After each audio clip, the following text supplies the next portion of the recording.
I have a question for the listeners while I'm thinking about it. Go on. And this is something I want you guys to take notice of when you're surfing about the net that isn't Paratopia or any of the shows that we may be tenuously connected to. How often do you see any of the hypnosis stuff brought up and questioned and picked apart like we've done here?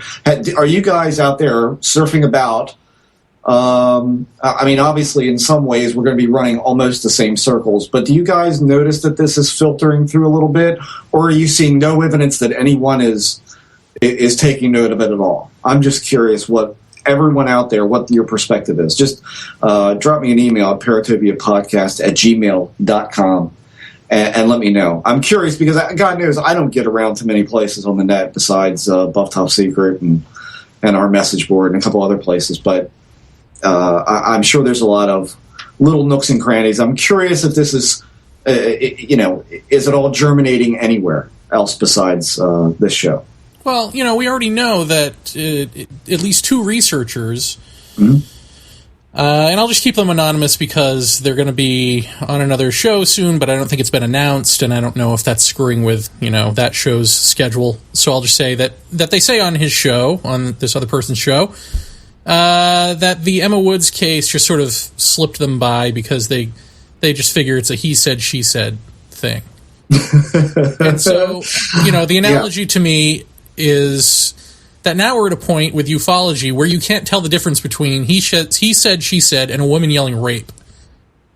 Like, even the good people can't tell the difference. A real issue versus versus just more infighting. I mean, I don't know. It's disappointing and disgusting. Well, I mean, and again, I'm not even clear who you're talking about, but I would have to question whoever they are. That how much do you care that you don't even look? I don't know. I mean, it seems like it would be a pretty big issue to me. But that's, I don't know. I would think it'd be a big issue to most people who have an interest in this, at least in that facet of it.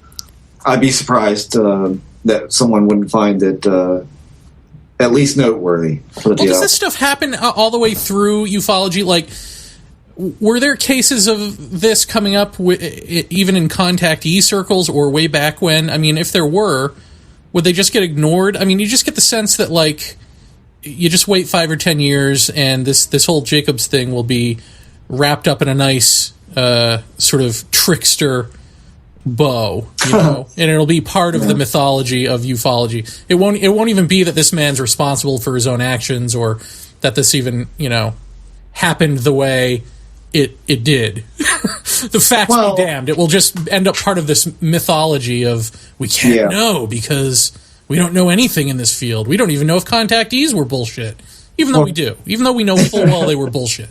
Right. Well, I think the problem is and I've talked about this before, is the short-term memory of ufology is like, you could burn down the barn tomorrow and 5 years or even less down the line, you could resurface in this and no one would really, you might get a few call outs, but other than that, you can plow through that.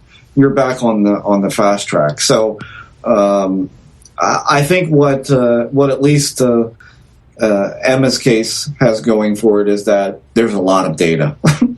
There's a lot of recordings. There's a lot of her writing. There's a lot of all of that. So I think if anybody's looking for something to back up what she says so that it's not a he said, she said type of thing, that would be that, I would like to know at this point, how can you say, well, I figure it's a he said, she said thing, and so I still haven't looked into it. To me, that implies you believe David Jacobs, because he's the only one saying it's a he said, she said thing. If you actually listen to the tapes instead of listening to him misdirect about how the tapes were edited, then you see very clearly what this is. It's not he said, she said.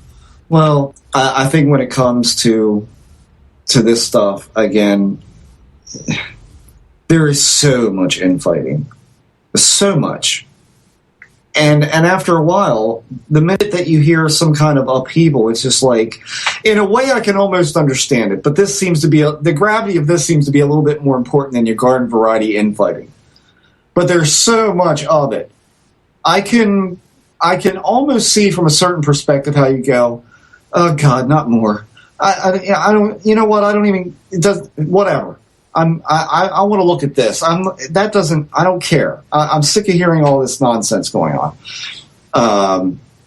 But clearly, if you've done even the most cursory look at this, you can tell that there's a little bit more than just infighting going on here for this. I mean, this is it's a pretty big deal when it comes to. Well, as far as even infighting goes, I mean, can anyone name a time when any experiencer stepped forward and said the hypnosis and all of this stuff is bullshit?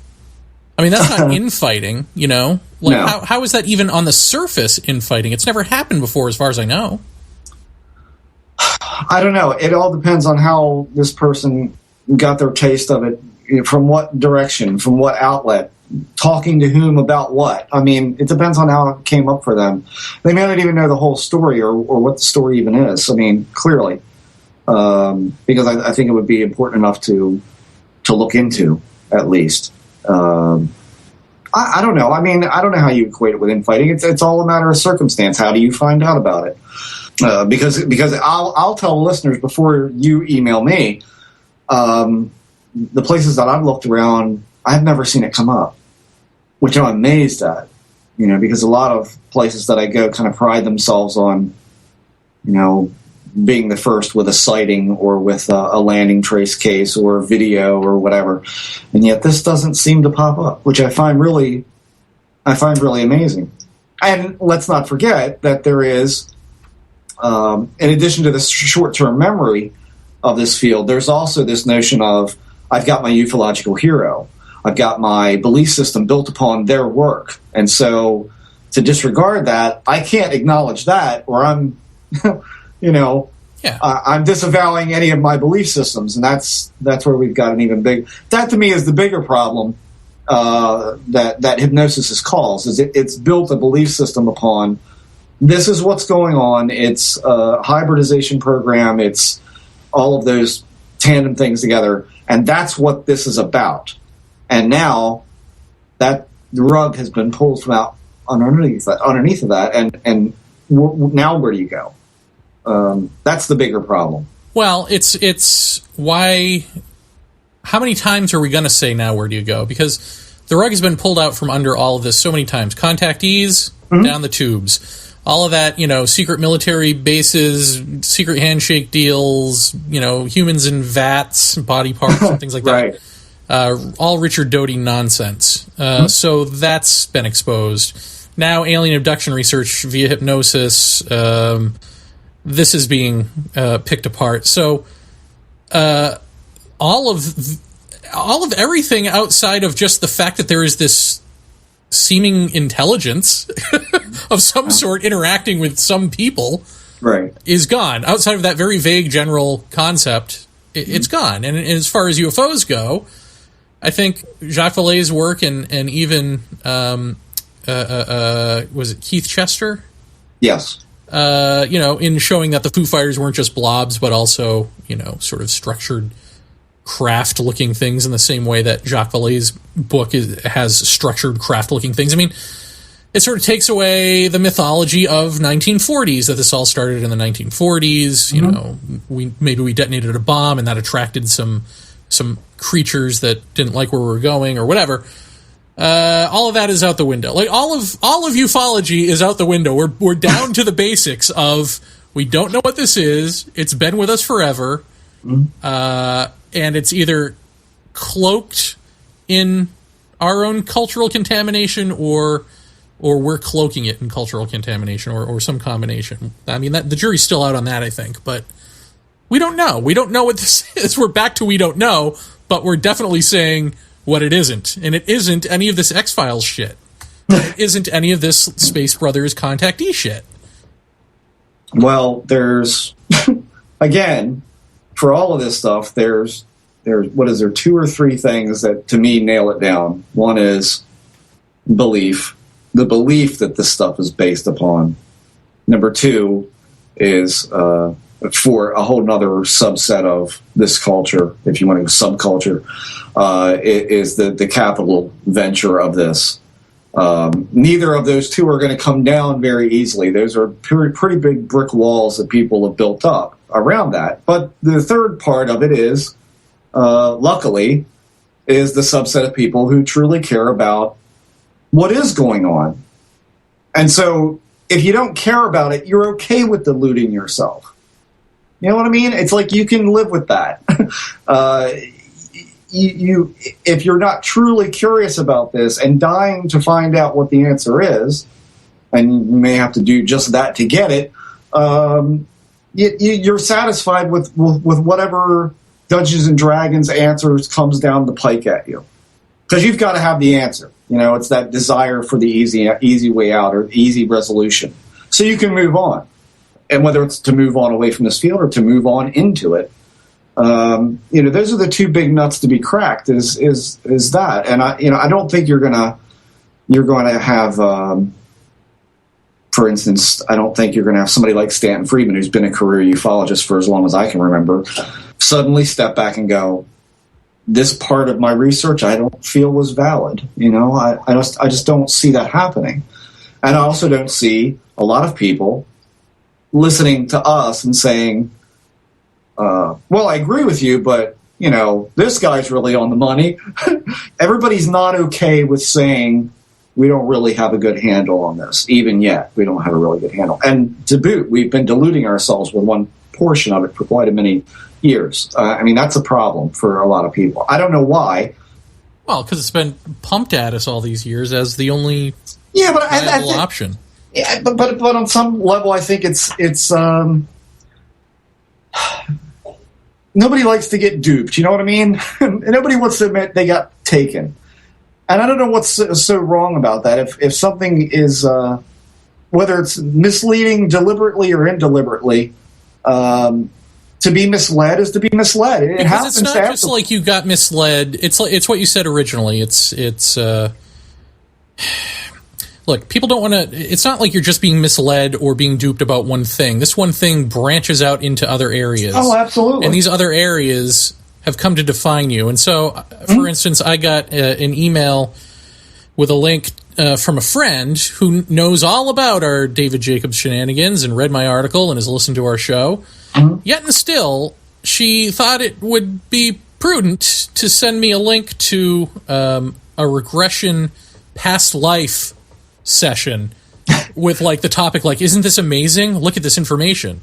Yeah. And so I skim through a little bit of it, and it's this guy claiming to remember a future life where he lives on the moon and all this nonsense. And not only is the setup of it nonsense, but the hypnotist, asks him, he's on the moon, with these people, blah, blah, blah. And the hypnotist says, well, what are you doing? Are you working? Is this your job? Does it get more leading than that? He didn't mention work. He didn't mention a job. He's just talking about being on the moon. Right. And so from there it goes into working on the moon. Now, why would she send me that? Because clearly, and this is some passive-aggressive attempt to hold on to hypnosis and to say, look, there's still some amazing stuff here, right? Look at this. This is amazing. Because you get rid of hypnosis, you're not just getting rid of alien abduction lore, you're getting rid of past life regression.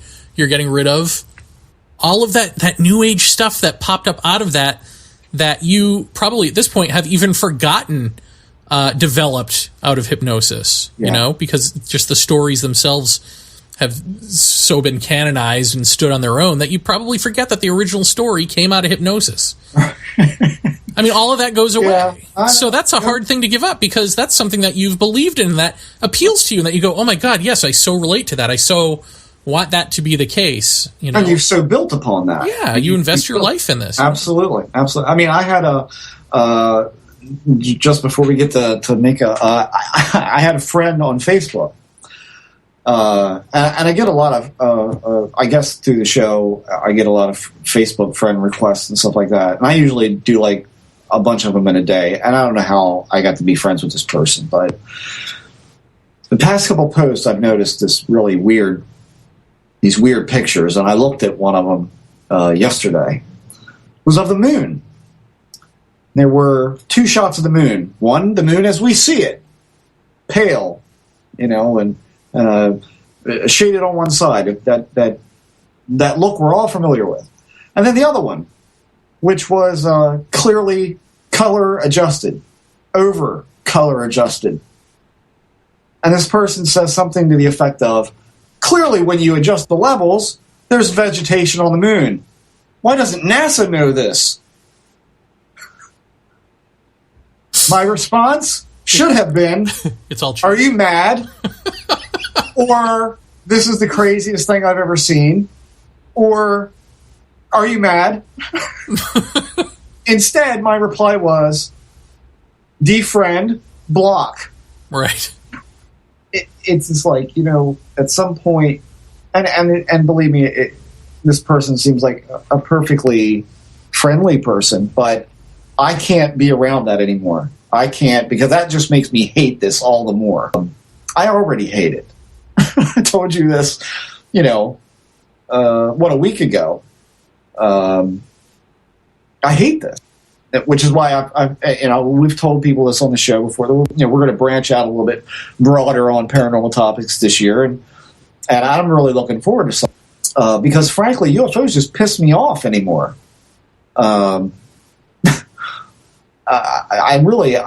get up from doing this show, and it used to be that I'd really read a lot on the net about it and keep my finger on the pulse and read filers' files and all that sort of thing. I, do the rounds, and I don't do that anymore. Essentially, if we have a guest, I'll read the book that they wrote. I'll prepare a couple days in advance, and once I get done the show, I'm off until next week. I mainly read either DMT or trickster stuff or, not ufological matters at all. So I just saw that and I thought, Jesus, it's everywhere. It's even in my Facebook. I can't escape the nuttiness. There's vegetation on the moon, and clearly you can see between these 2 places of vegetation, you can see a scar on the planet that's beige. That's the bedrock. Oh. Yeah.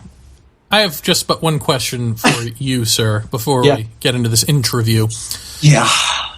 And I may have asked this on another show. I don't remember. I feel like I probably should have. But since you did, you were an investigator and you also did group chat sessions with experiencers of the people that that outright recall from, memory their experiences. Do any of them sound like the Jacobs, Hopkins, or even John Mack? Or even Barbara Lamb, or any of that stuff? Do any of them sound like hypnotically retrieved testimony? One that I can remember, yeah. But I'm not so totally sure that he didn't have regression therapy done. I never really got to know this person all that well, but the things that he talked about were very clinical, sterile environments, medical, that sort of thing, operating theaters. But most of the people that I was close with, that I was friends with, no. I would say most of them were, and not even always ufologically themed, if you get my meaning. There's some stuff that just doesn't fit into that, such as orbs of light in the house, assorted weirdness like that. Do you have any of their contact info? Could you get in touch with them and see if their experiences have changed the way yours have? I could probably. Well, there's your little project. Well, you're talking about somebody that I knew probably more than a decade ago, so I'm not sure he's even alive. But I can definitely check. I mean, that was the one time that I heard him talk, and he mentioned things that seemed very similar to me to that. And I thought that, at the time, well, that's interesting, because I never have that. I guess my genetic code's not any good.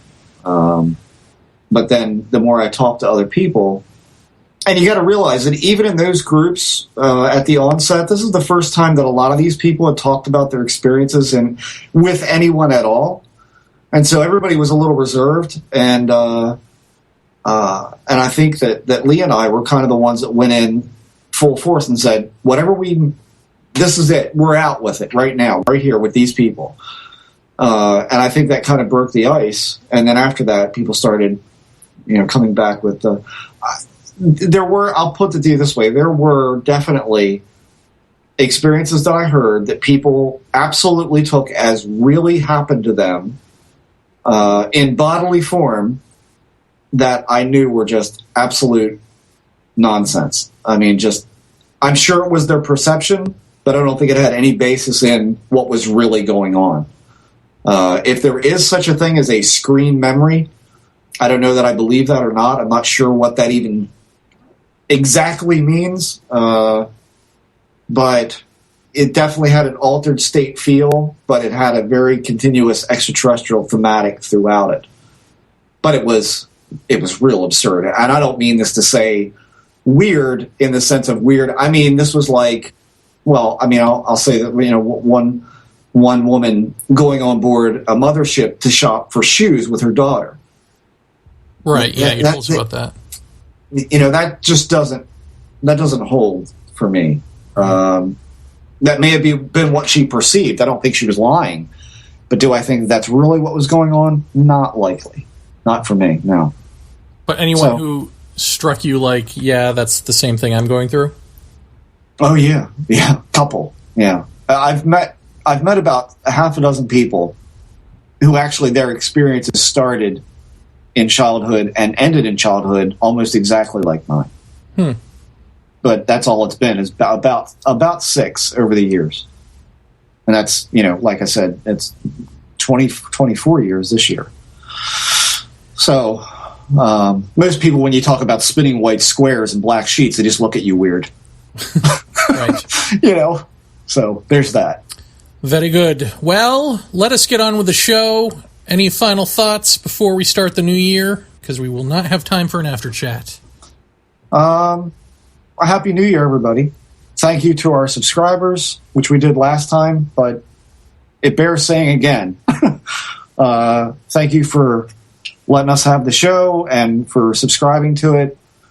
And thanks to all the great guests we've had this year, because there's been a lot of really great guests this year.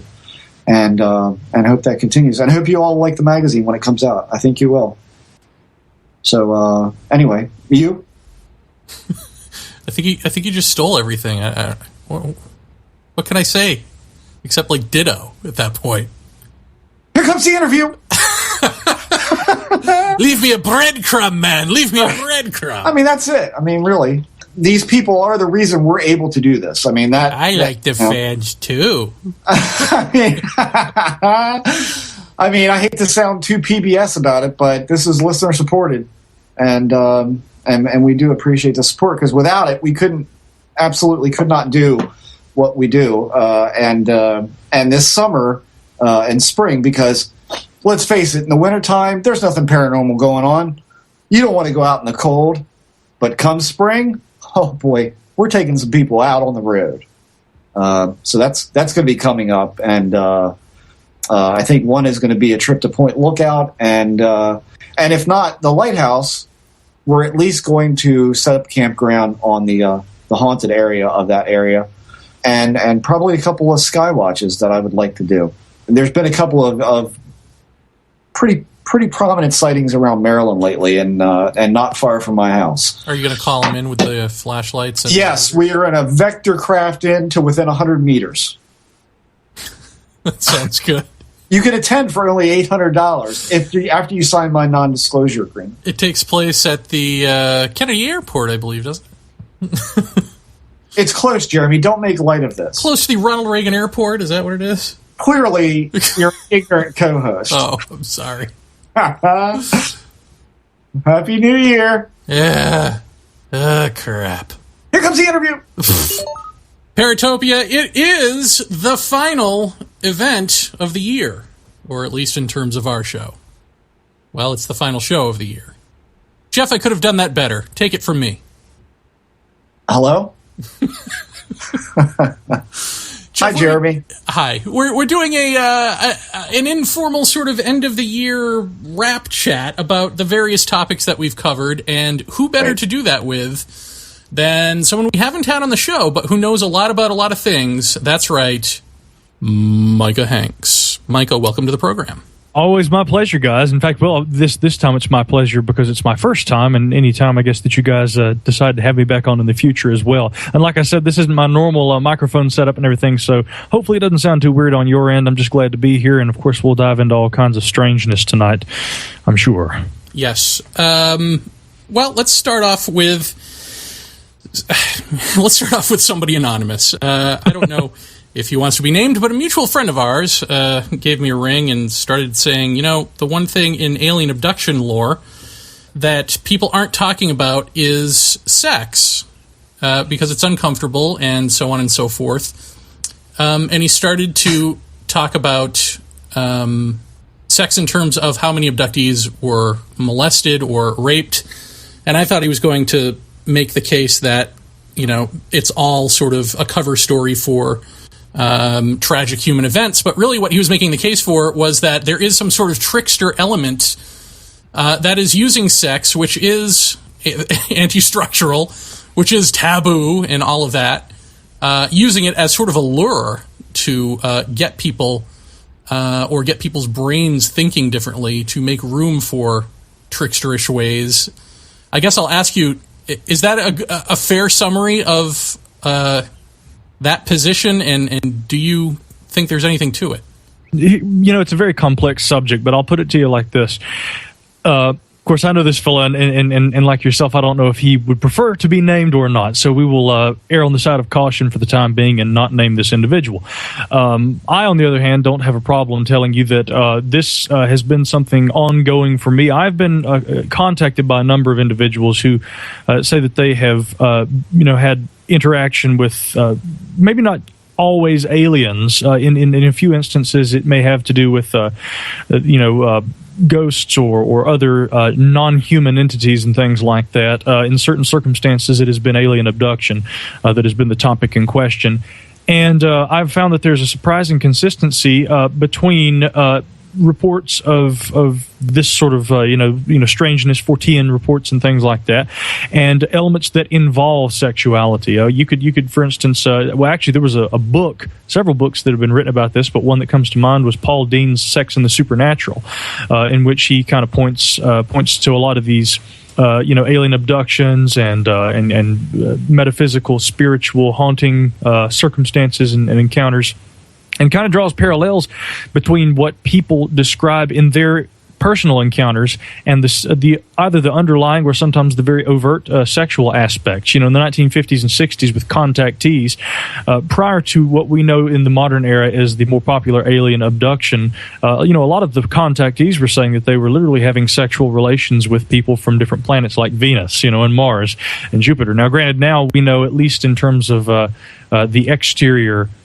imagery we have of those worlds, those nearby planets, that there doesn't appear to be life inhabiting those planets. As far as I know, don't endorse any bizarre theories as far as there being underworld races and things like that, that might exist on those kinds of planets. That said, that's kind of the realm of science fiction, and that's what people have attributed to, I think, the contactee movement as well, is that a lot of individuals probably were kind of fulfilling and maybe even living their fantasies, through their claims of, what seemed pretty fantastic on their own, reports of contact with extraterrestrials that often looked human and that often were of the opposite sex, were very beautiful and wanted to breed with them. So, but as time went on, that changed a little bit. We, of course, were introduced to the 1961 encounter with Betty and Barney Hill, and of course the more familiar medical experiments that took place in those circumstances, which did focus not only on trying to pull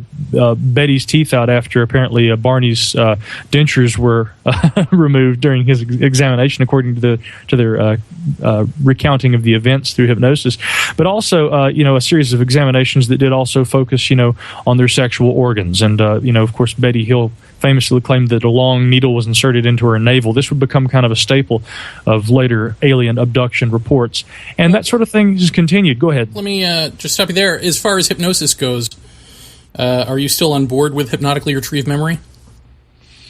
That's an iffy one, to be honest with you, Jeremy, because I've got books. I've got one of Walter Gibson's really early books on hypnosis. I've been studying that a good bit lately.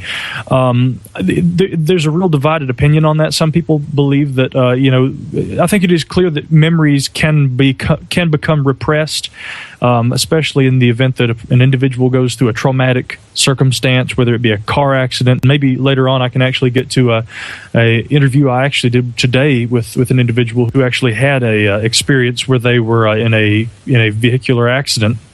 The girl was 15 years old. She was airlifted out of this circumstance and actually thought, as she was being removed from this circumstance, she was so traumatized, she literally seemed to have been kind of thrust into an altered state of consciousness and had begun to perceive that as she was being airlifted away, she was being levitated, carried away by individuals, and that she was actually being molested by aliens. It's a very bizarre circumstance. When it comes to hypnosis, I think that in circumstances like that, sometimes repressed memories due to trauma can be recovered, but there are also many instances, especially with regard to allegations of ritual abuse in satanic cults and things like that, where it has been found that some of these so-called memories were actually completely fabricated, and some of the individuals who had these fabrications, and allegations of sexual assault and things like that, were later found to have, for instance, I think one of them was Beth Rutherford. Was it Rutherford? I think in the 1980s, she had essentially been kind of convinced by a counselor, if I remember the circumstances correctly, that she had been sexually molested, and violently so, by her father, who was a minister, that her mother had assisted in this, and that she'd actually had to perform abortions on herself before the age of 14. A clinical examination later found that she was not only still a virgin at age 22, but could not have ever possibly been pregnant, and so she ended up suing the counselors that kind of led to this false installation of memories. So it's a divided situation with hypnosis. Some people do claim that they have successfully been able to, if not recall repressed memories altogether, take on a better understanding of things that maybe weren't clear. And some people say that it's completely bunk, and that some, that you really can't trust hypnosis at all. But when we say some people, right? Some people. That gives the impression that there are two equal sides of equal, let's say, education in the field of hypnosis and psychology. And I think that is a misleading impression because, for one, since the mid-'90s, it hasn't been used in any court of law in any Western country. It's pretty much been taken down. We had on Dr. Scott Lilienfeld, who basically just tore it apart for us on this show. And I don't know. Including memories that are repressed. Yeah, I mean, I just, when it comes down to, you don't know what is memory, what is confabulation, what is bits of dream, what is bits of emotion that you've had from watching a TV show that's getting mixed in there, and it all comes out as quote-unquote memory. To me, it's like, this is a done deal. Why are we even dealing with hypnosis anymore in this field? Right, and that's the thing, let's look at it in terms of ufology, which is kind of where my mind has been lately. Jerome Clark, he was even the editor of Fate magazine, I think, in the 1970s, and maybe just the 1970s. He may not have actually carried on into the 1980s, but let's actually get it right here, 1976 to 1989, editor of Fate magazine. Few would argue that Jerome Clark was literally one of the absolute leading experts in the field when it comes to ufology and the study of UFOs.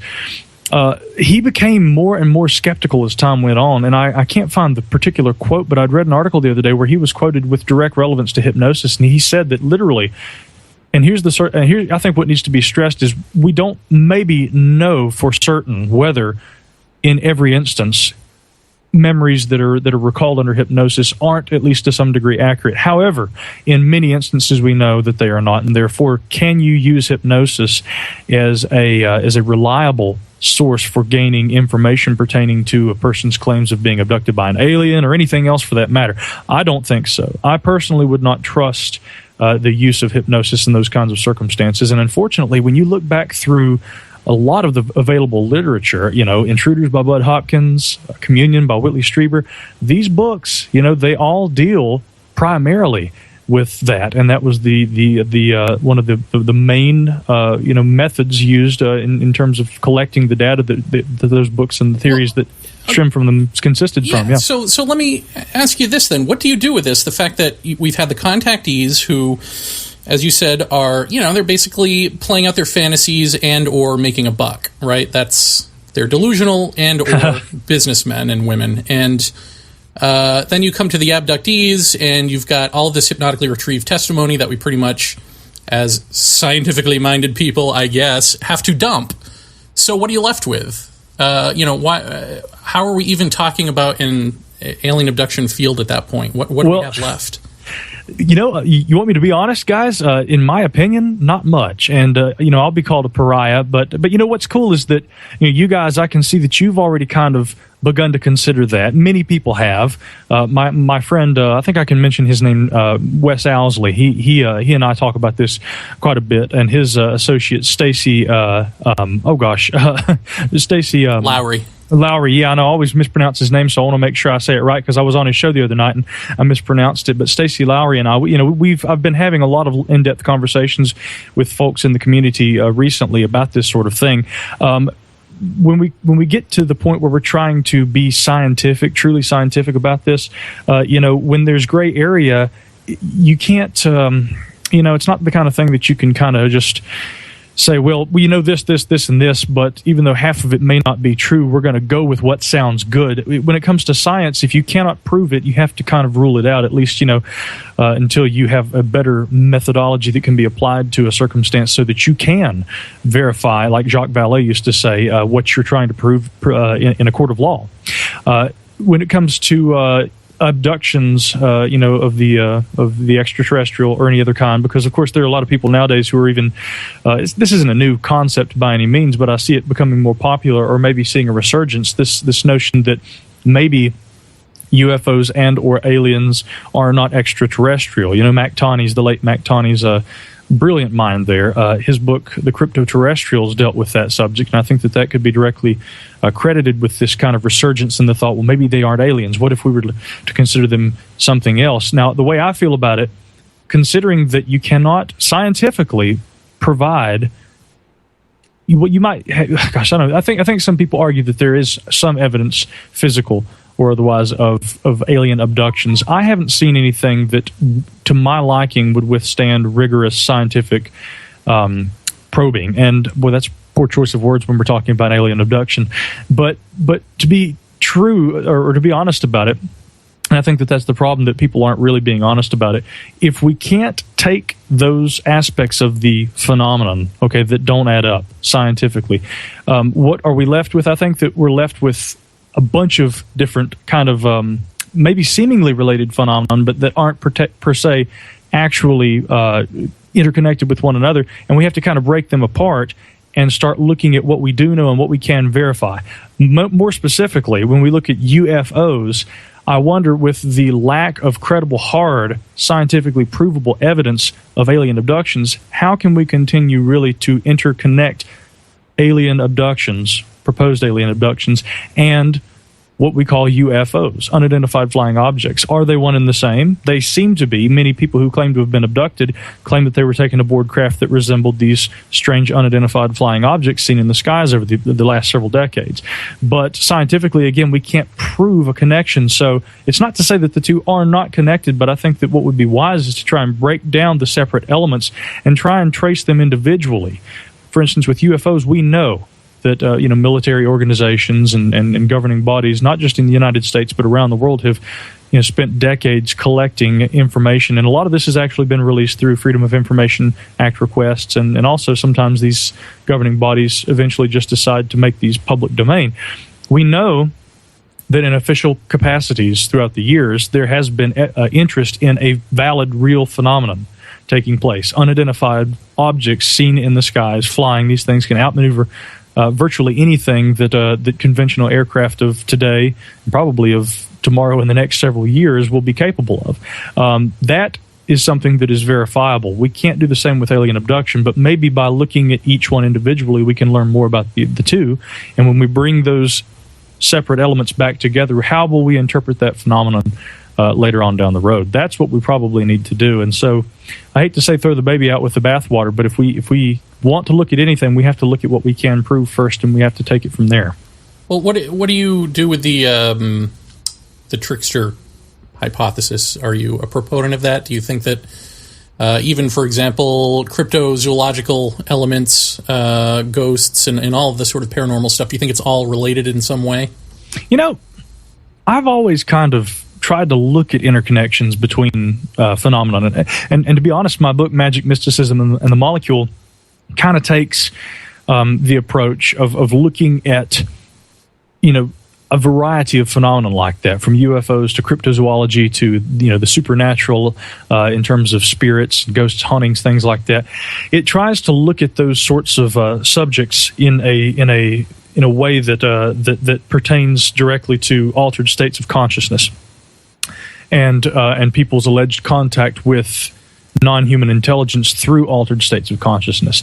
Now, that said, of course, Chris O'Brien, a friend of mine, wrote a book, Stalking the Trickster, that kind of takes a similar approach, but, kind of weaving strange phenomenon together under this understanding that there is this trickster element. And although I find it interesting, over time, and even since publishing my book, I've begun to try and kind of, again, take various phenomenon that seem to be connected. First of all, some people might advocate the notion that there could be especially if we endorse an extraterrestrial hypothesis, there could be some sort of connection between reports of hairy hominids like Sasquatch and UFOs. The cryptozoologist camp, particularly the nuts and bolts, if this thing isn't a physical specimen, let's not toy with ideas to the contrary until we've proven that it is not a physical specimen. I think those people would kind of reject trying to tie those elements together. Some of the hardcore ufologists would also say, well, that's a different area altogether. This has little or nothing to do with UFOs. Even though most of the researchers in the separate fields would reject combining the two, there are folks who have done it. I think maybe John Keel touched on it a few times, and several others have, and some people have very credibly done so. Stan Gordon also has talked about sightings of hairy hominids and Bigfoot type creatures that could had appeared in conjunction with reports with UFOs. But taking it a step further, for me, first of all, I do tend now more so to try and break those separate phenomena apart, because I see that when you start tying things together like that, there does tend to be a sort of a propensity of sorts for seeing patterns and associations, or beginning to see what appear to be parallels when they may not actually exist. And furthermore, taking even something that is considered based on our in many instances, pretty subjective knowledge base pertaining to things like UFOs.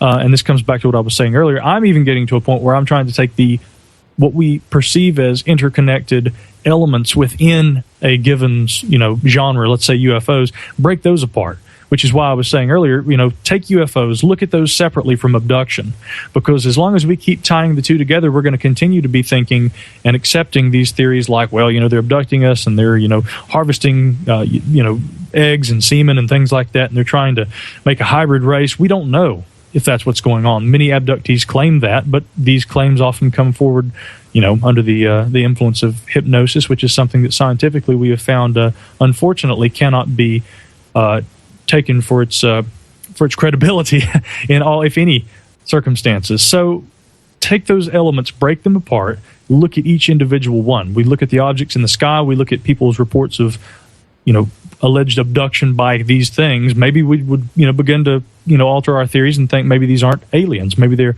something else. Maybe this entire experience is wholly non-physical. And surprisingly, a lot of abductee reports have even talked about this non-physical, almost metaphysical, spiritual aspect pertaining to alien abduction. So I think that it can almost be dangerous in a sense to try and look for patterns and associations between subjects when there may not be those parallels. But the trickster approach is a little different, I guess, because it kind of tries to I don't know, I guess it could be unfairly called a catch-all, but the trickster hypothesis, as I understand it, seeks to try and explain these strange, truly bizarre, so bizarre that they don't fit into, what we would call science and what we would even call, folklore, and certainly not humanity. And it tries to explain these things as something that is purposefully here, almost as though to mislead humanity. You might look at that as a different thing. I don't know. I mean, if you look at the more I dig into George Hansen's version, it seems like what you're saying is true. That's a version of the trickster, but it seems that there's also the George Hansen version, which is that the trickster is describing the interaction between us and the ink blot in this ink blot test, whatever that is. And so, for instance, George would say, you don't ask why. Why is not a good question to ask. Why does this stuff happen? It's just, this is how it happens, and it's anti-structural, so on and so forth. But not even just sociologically, not even just this is what humans do, but it's like, this is what humans do when confronted by and confronting this unknown, seemingly other intelligence. And that intelligence seems to, it doesn't seem to matter whether the intelligence is ghosts or Bigfoot or alleged aliens or what have you.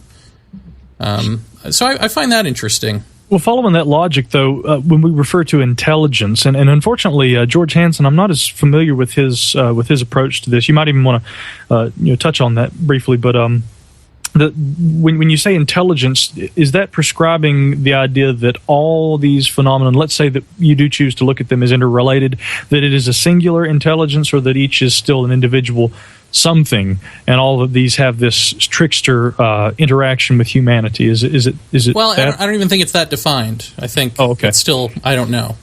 It's an abstract. I mean, the way he described it to us was it's simply an abstract undercurrent of the way reality works.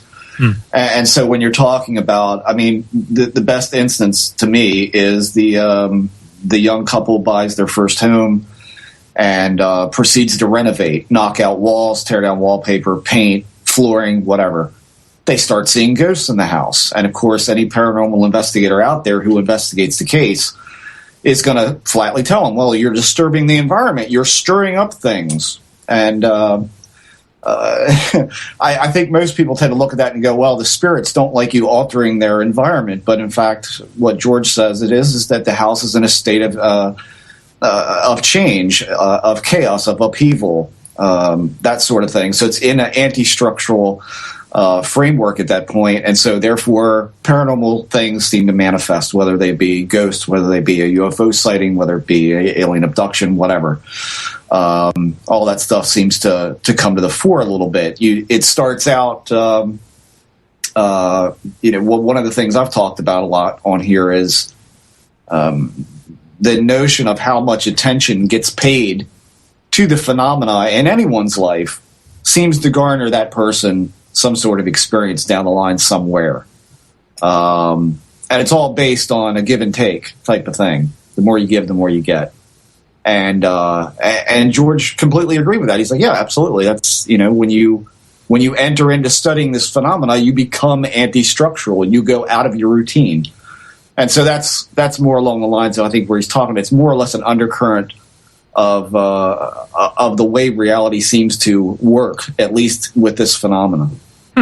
Well, that's interesting. And when it comes to being anti-structural, I want to touch on something pertaining to that. Maybe not in the same sense that George had implied, but first I also have to say that when you're talking about tearing things up and breaking things apart, or renovating a home and ghosts appearing and things like that, if you were to follow that logic, it's interesting to note that construction sites and things like that often have been associated with sightings of Bigfoot and Sasquatch creatures like that. Maybe that's because maybe it's because you're tearing down trees and you're actually creating an open space where they're going to be more prone to be spotted anyway. I don't know that you can exactly apply logic to that circumstance, but it reminded me of those kind of reports. Now that said, coming back to the anti-structural idea, I may not be applying this in the same way that George had, but based on what you're saying there, it did remind me of the notion again of breaking down a seemingly a series of seemingly interrelated phenomena. And again, we'll use UFOs, alien abduction, things like that. Maybe underground bases. You could tie a bunch of things together in there that kind of have culminated over the years to create the sum total of what we call ufology. When you break those things apart, and you start looking at the individual elements, again, I think that this scientifically allows you the ability to analyze a piece before you have to try and have all these pieces together and analyze the whole. What do we do when we're trying to just, to study a new species? We dissect it. We take it apart. We want to understand how individual pieces work.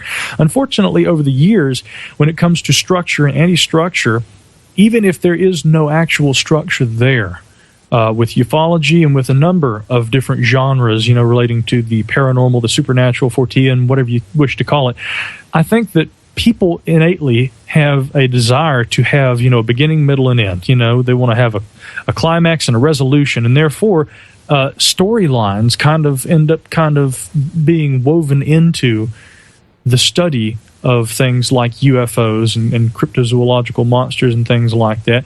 And people, lo and behold, end up kind of basing their entire notion of the nature and the reality of this phenomenon on this sort of loose construct of a story that begins to emerge.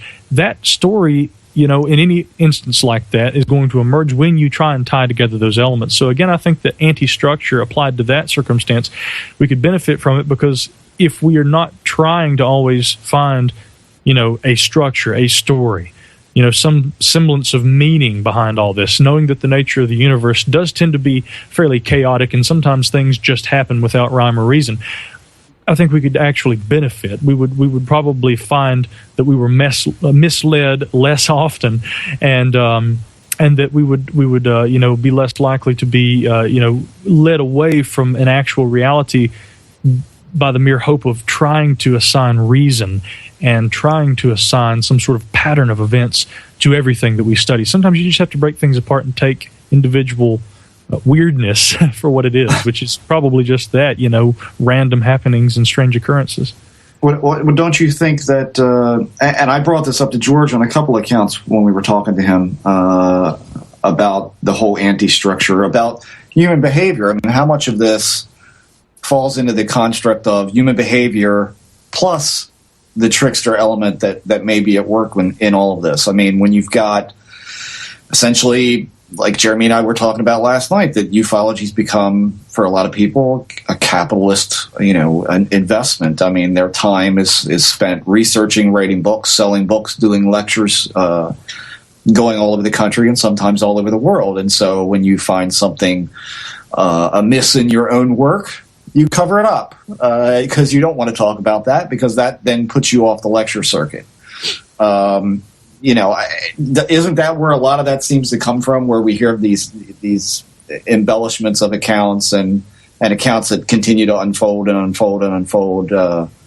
It just to a really crazy rate. But at the same time, one of the most valuable things I think anyone in this field has ever told me came out of George Hansen's mouth, and that was that the paranormal has a battle cry, and it is, make them look like a nut.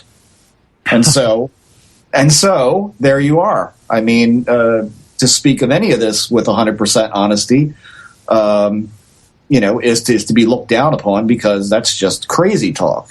Yeah, Jeff, you hit the nail on the head right there. I mean, absolutely. Yeah, no one wants to have to admit that they're wrong. When in reality, when you're studying, the unexplained, we call it unexplained for a reason. Nobody's right to begin with, right? Exactly, and that's the thing, is that I've been I'm working on a new book. I don't know where this book's going to go. I have a sense it's going to make some people angry, because I'm trying to look at, and this is why I keep using ufology as an example when we're talking about this kind of anti-structural thing here, because the book is going to deal with UFOs from this sort of a point of break it apart.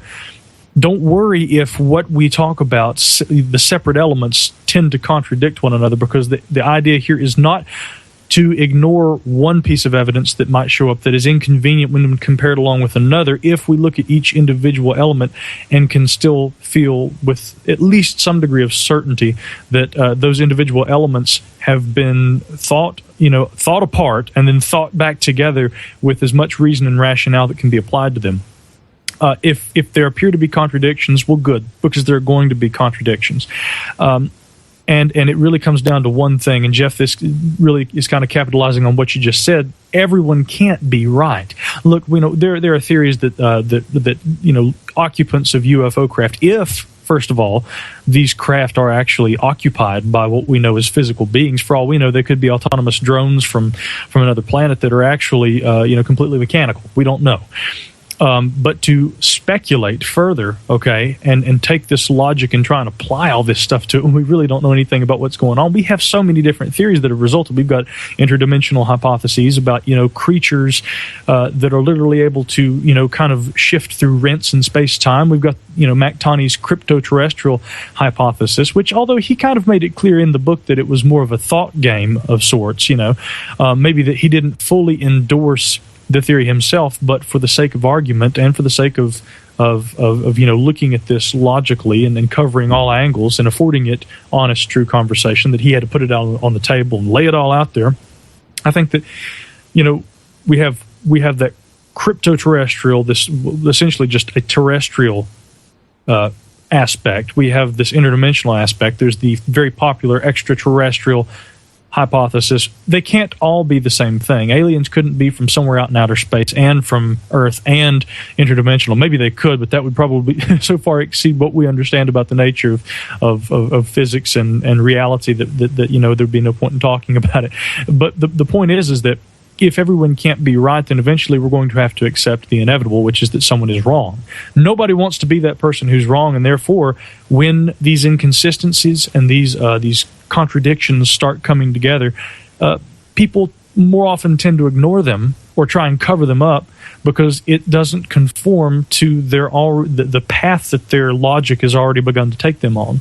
So, again, the notion of could you word it like this? Anti-structuralization? That might just be too much. But we make up words a lot on this show. Go ahead. Great, we'll make up another one. Anti-structuralization of the Fortean, and specifically ufology. I know in my next book, that's what I'm going to be dealing with. And that's what needs to happen, frankly, if we want to move forward. Because there are going to be contradictions. People are going to be wrong.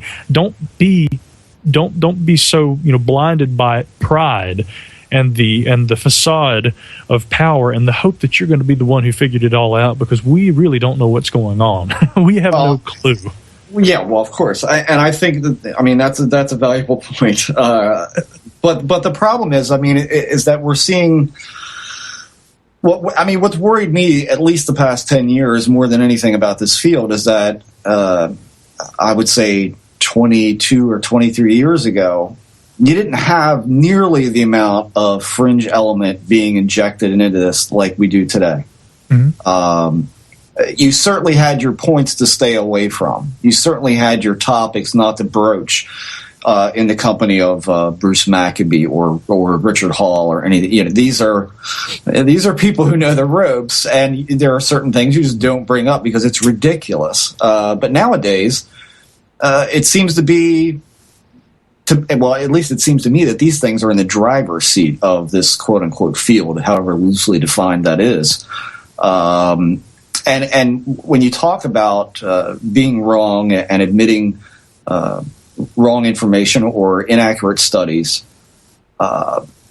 you're running into a whole new thing here, which is that ufology has become this belief system that is effectually acting like a religion.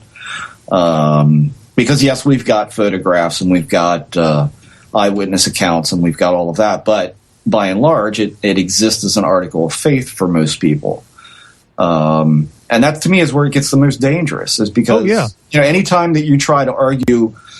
And I know, because I did this for a year and a half with a group, you try to argue sense to these people, and you present them with data that is absolutely concrete, irrefutable, and demonstrable, and they will sit there and ignore it for the sake of a belief system.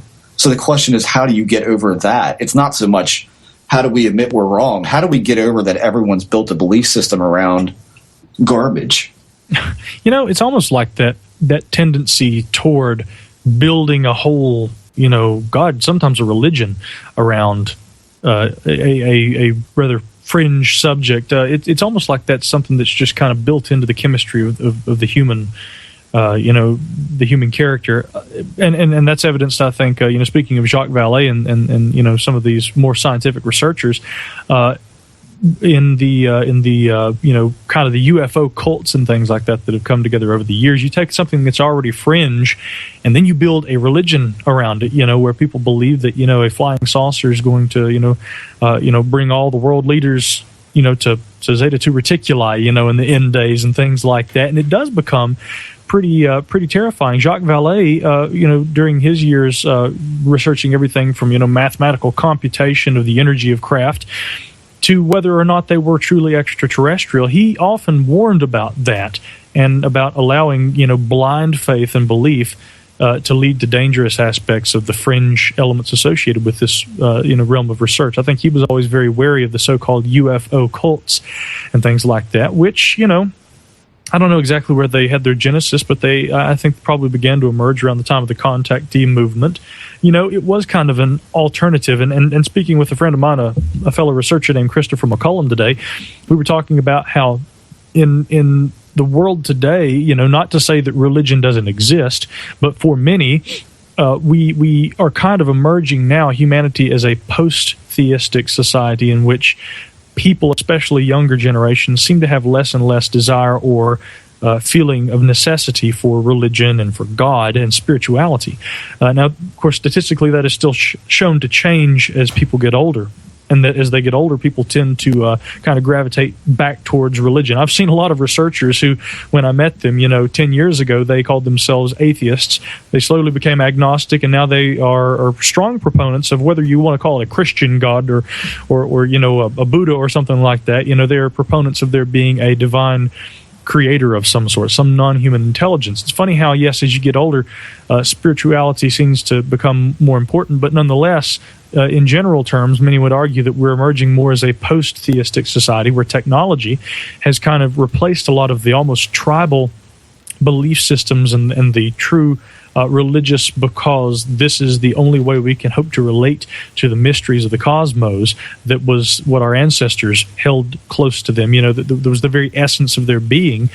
Science has kind of replaced that for modern man, and if we were to consider ourselves as an emerging post-theistic culture, but nonetheless a culture with a propensity for kind of attaching ourselves to weird, fringy, unprovable things, the likes of whether you want to call it an angel or a demon or an alien, is it that these fringe elements that are present today in the research of ufologists and cryptozoologists, are these those new angels and demons that our ancestors once spoke of? Is this how that strange fringe element that seems always and ever present within human culture, and as you'd said, Jeff, human nature, is that the modern interpretation of those things that were once angels, devils, and gods and the like?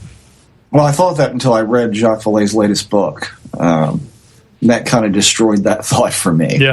That the manifestations of old were the fairies and all of that, and that people didn't see cigar shapes and discs and all these kind of craft that people see today, if we can even call them craft, if that's even what they are. Sure. Geometric symbology in the sky, has been seen like that for a very long time. Far past our capability of flight, of course, but what you were talking about as far as being a religion kind of falling by the wayside. I mean, what I see in that, which I think definitely applies to the whole conversation about, belief systems and how belief systems get changed and altered over time. I mean, I think definitely we've seen the UFO, the religion of UFOs change over the years. It went from the Adamski type stuff into the Meyer stuff, and now we're into exopolitical stuff, which I don't care what you want to call it. That to me is the closest thing that we have to a mass delusion of today. Even somebody like Joel Osteen, who's like a really popular televangelist, he is packing them in all across this country. He is selling out places like in minutes flat, and he preaches a very interesting breed of Christianity, which is more along the lines of the power of positive thought, even akin to something like The Secret, which came out some years ago. If you listen to a lot of his stuff, and my mom is a big fan of his, and I every once in a while she'll flip me an email, and I mean it's like reading The Secret newsletter. Do you think that that change in thought is reflective of I don't know, of a deepening in consciousness that's going on? Are we kind of wrestling with the fact, like, yeah, we still have to believe in Christianity, but we can still kind of put it into a different box that's more attractive in trying to harness new people into the religion? I mean, to me, it seems like religion is exploding in certain ways.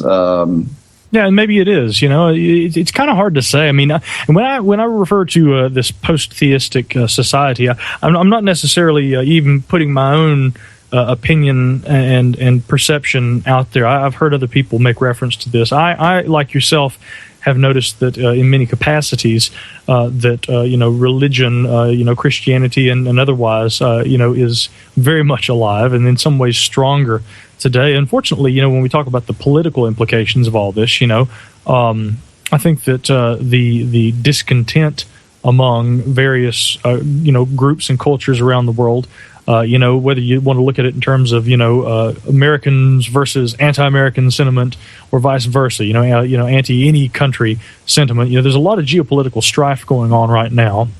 And, we've got, a new nuclear treaty that we're looking at and everything, or that we've actually, I suppose, was actually voted on the other day, the New START treaty with Russia. We're trying to curb things that have been problems all along, and yet there are always new little problems emerging because essentially, in the grand scheme of things, people can't get along. And I think the manifestation of religion and spirituality is one of the ways that people tend to deal with that. And, for people who see it that way, I think that they feel the need for spirituality and religion as much now as ever before, while there's also still, and we don't want to contradict what I put out earlier, that there's also a faction of people who feel that more and more humanity is becoming post-theistic, less in need of a God, so to speak, and that we find the things that we need that give us spiritual fulfillment in electronic ways, via the internet and things like that. To a degree, I think that is true, but no, I don't think that people are going to lose spirituality and forget about it altogether. And if anything, you just wait, because a little further on down the road, there will be technological religions based around technology. I'm sure that in various capacities those already exist. Really, I mean, we could go down that road, but it's probably another heady subject that we're trying to really dive into. Yeah. Well, let me ask you something. I mean, I have not looked into cryptozoology very much over the years. I mean, here and there, ever so briefly. And you obviously have studied it far more than I. Mm-hmm. Do you see this same kind of... And we ask this of people who've come on the show that are in the ghost field. Do you see the same kind of absolute heady devotion and almost with religious overtones in something like that, as opposed to what you find in ufology? I mean, do you see that sort of thing that happens in that as well? Yeah, to a degree. I think it's different in the sense that, I started out as a person who was most interested in cryptozoology. My first article I think that I ever published was as recently as 2004. Really, in the grand scheme of things, I'm buddies with guys like Jim Mars and Brad Steiger. I realize I'm still a newbie, when you're compared to guys like that. Brad, my gosh, has written about everything, and he's been doing it since the 1960s. Contributing to magazines just like Fate magazine, like I did.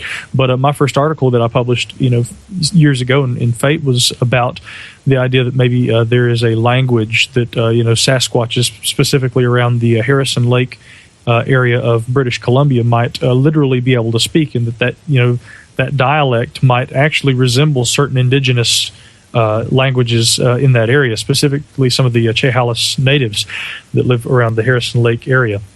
Now, that said, it's kind of a funny subject when you bring up cryptozoology, and is there that same sort of that kind of base in there that look at the that look and kind of attach themselves to certain elements almost religiously? Yes, but it's different because with cryptozoology, although and this is what's really crazy, I've spoken to very credible researchers, and I have friends who I trust and who I believe who have told me some wild stories. And every now and then I do get these reports of Bigfoot creatures just vanishing into thin air. In fact, actually, years ago, I was talking on the telephone with Brad Steiger about this, and he had even mentioned when he was younger, and engaging in field research and following footprints and things, and he and a group of people, would literally be in a circumstance where they'd be following a set of footprints into a secluded, kind of closed-off canyon, knowing that there was no way for a creature physically to be able to get out of this circumstance, and nonetheless, they'd always come up empty-handed, as though these creatures literally could just vanish. There are those kinds of reports. I don't know how you deal with those. But in spite of that, because a creature like, for instance, a Bigfoot resembles, maybe a gorilla, a large human-like creature, but nonetheless something flesh and blood, I think that the real serious cryptozoological base out there, Lauren Coleman and the really, truly well-respected researchers who have dedicated so much time and study to this phenomenon, they're going to tend to look at it much like a biologist would. Whereas with UFOs, there's so little, we can't touch it, we can't taste, we can't feel, we can't smell. I mean, various, reports do describe physical contact with, not just UFOs, but, occupants alleged to actually pilot and travel in those craft. But it's not the kind of thing that I think can be equated, in terms of a biological specimen that might actually exist, and with proper planning and maybe tranquilizer guns or a really well set trap, we might be able to capture one, and then we've got an actual specimen. With UFOs, I think that based on what we know about them, it's something so far removed. I think Jerome Clark actually even said something to the notion of in his darker moments. Actually, I've got the quote right here because I was looking at some of Clark's stuff earlier. In my darker moments, I've come to suspect that UFOs may represent something so far beyond us that our attempts to understand them may be comparable to an ant's efforts to comprehend the principles of nuclear physics. It's something that's so far removed from us that I think that when it's really far out there, no hope of understanding it, at least in the present, it's almost something that is more easily kind of attainable in terms of religious status. And so, yeah, sure, there are going to be people who will attach this kind of fervor to a cryptozoological subject, but generally people, I think, treat that, either they dismiss it outright or they almost do treat it with more credibility because of the biological aspect of there being a physical creature, whereas these aliens and these UFOs, I mean, it's something that's just, I think, even today, still too far beyond us. Yeah. I wanted to shift gears before we get too late in the show. I wanted to ask you about drugs.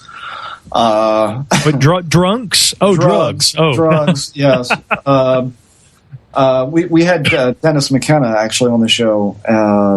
All the way back at episode 7, I think. Mm-hmm. And I think between him, his brother Terrence, Dr. Rick Strassman, all of these people, I have read their books. I haven't read an abundance of UFO books over the past decade, but I have read those books, and in my mind, these are some of the most important ufological books ever written. Oh yeah. I find it amazing that so many accounts are so similar in description, and these are not vague or uncolorful. They're certainly colorful and speak of beings that, for all intent and purposes, sound exactly like the kind of beings that I've personally seen and that my wife has seen along with me. The attitude, the demeanor, the sardonic humor, often at times. What is your take on that? I mean, people would say these are hallucinations. These are products of the mind. And therefore, we have to say that it's a good possibility that, that the alien abduction thing or any contact with anything related to aliens, quote unquote, or UFOs, quote unquote, could be strictly of the mind. But there seems to be evidence that that we're actually altering a state like a radio signal and being able to perceive things that are perhaps all around us all the time, which is uncomfortable for a lot of people. Oh, sure it is. I think it's interesting though, because what you have to understand, and I think a lot of people would take what I'm about to say kind of out of context. I don't mean what I'm about to articulate here as some sort of an affront to people who claim that they have had some valid, real experience with aliens or with non-human intelligences, as I know that at least as I understand that the two of you have. I personally am really boring, and I've never, seen a ghost. I've never encountered an alien, and frankly, I don't, I'm not a user of psychoactive substances and things, the likes of which I talk about in my book. A lot of people don't understand why I'd be talking about, psilocybin, mushrooms, and dimethyltryptamine, and some of these powerful hallucinogens if I weren't a user. But the thing is that there are plenty of people like Dennis and Terence McKenna, ethnobotanists, and people who scientifically and in terms of the ethnology and the and a lot of the spiritual circumstances present therein have taken the time to actually become users and to understand the nature subjectively of this experience of the hallucination. And they've come back and they've been able to tell us about that circumstance, and whether that is for good or for ill, that it has inspired others to do likewise. I'll leave that up to others. I personally have not done that myself, and I think that when I was fishing my proposal for my book around to different publishers, a lot of people were like, maybe you should think about, experimenting a little bit more and then write some more, add to this and get back with us. In other words, why don't you go try some drugs and see what happens to you and then write about it in your book? With the body of information out there, that has been offered to us by the likes of Rick Strassman and Terence McKenna, and these types. I didn't think that being another subjective voice in that crowd would be helpful. I thought that, as opposed to doing that, to try and look at this subject journalistically and try and make patterns and associations, again, within that specific field, which is why I kind of split my book into 3 sections: magic, mysticism, and then entheogenic molecules, and how these things all pertain to one specific phenomenon: altered states of consciousness in contact with non-human intelligences. I wanted to try and look at it and draw those elements together objectively from an outside perspective.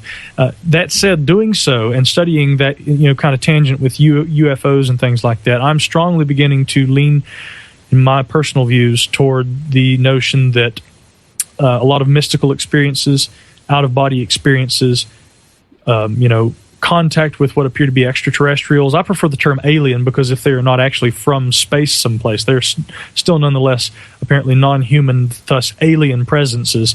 I believe that all these things in some way are the same event, the same manifestation, the same circumstance. Going all the way back to Scott Rogo and Ruffles' book, The Tujunga Canyon Contacts, they were talking about, or maybe Tuyunga, actually. That's one of those interesting words to appear in the title of a book. Fascinating book, though. The Anomalous books republished a few years ago. In that book, the authors looked at the nuts and bolts claims of abductees in correspondence with the more parapsychological aspects of many of these cases, and they talked about abductees who actually claimed that they weren't physically taken, but that their minds were abducted, and that they could actually see themselves hovering outside their bodies. This is something that's very common in the reports of near-death experiences and out-of-body travel, astral projection, and these sorts of things. So clearly, I don't think that in every instance, alien abduction as we know it is a wholly physical phenomenon. I would say that probably, if we could literally get people's reports of encounters of this sort outside the bounds of what occurs during hypnosis and whatnot, I would probably say that few people would say that at least some aspect of their experience did not at least have a metaphysical quality to it. And I think that that's because a lot of this is probably more interrelated than we realize.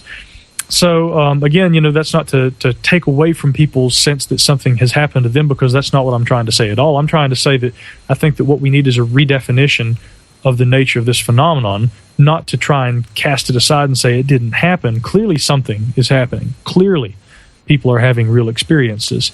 That doesn't mean that every experience that, every report that comes forward is true. We can't account for the veracity of all of them, but I'm convinced that many people and their claims are legitimate. but we probably have to consider different ways of understanding the nature of the phenomenon, the underlying phenomenon, because there's clearly more going on here than meets the eye, and it may not be nuts and bolts aircraft bringing, nuts and bolts extraterrestrials down who literally levitate you out of your window and take you on board a spaceship. It may be that there is something that is more similar to the reports of the psychonauts and the people who have used substances like dimethyltryptamine and the people who have achieved these ecstatic states of mind through meditation and things like that, and even who have used magical rituals throughout history, and hence magic, mysticism, and the molecule looks at a lot of those things. And again, I've said before, in fact, I've said during this discussion we're having tonight, and I always like these. I'm glad you guys had me on, by the way, tonight, because, sometimes there are interviews and sometimes you get to sit down and have a real discussion, and that's what we've done tonight. It's been a lot of fun. I always enjoy just really being able to just have a good talk with really intelligent people, and it's harder and harder to find them these days, but you guys have been great. And that said, I think that there's a lot of this stuff that it does seem to be interrelated, and although I'm talking about breaking things apart, it sounds a lot like looking at magic, mysticism, and the molecule, tying all that stuff together and relating it to altered states of consciousness. Sounds contradictory to what I was talking about earlier. Again, there are going to be contradictions, and I've said that even since writing that book, I'm getting more and more of the mind that you have to take various phenomena and break them down, look at them individually. But at least in some capacity, I hope I've explained, with some degree of efficiency, that that's what I was trying to do with my book. In the future, I'm going to try and do that even more so. I don't think it's contradictory to want to parse out the parts from the whole. Even if you think that the whole is interrelated, you still want to know what those specific interrelated parts do on their own. Exactly. Yeah. But let me ask you, let's just take the alien, because I think that's the most sort of obvious case here. You can see a gray alien if you're an abductee. You can see a gray alien if you take enough mushrooms. You can see a gray alien, right? If you take enough ayahuasca or DMT, you can see a gray alien if you know how to meditate correctly. So are we saying then that drugs, could we even just take out the drugs? I mean, are all of these things accessing the same, let's say, locations or the same beings or what have you? And so drugs are just sort of like the cheap, easy way out. But really, if you know how to just sort of clear your mind in the right way, that you can sort of tune into whatever is not of your mind clutter, which I think these other places.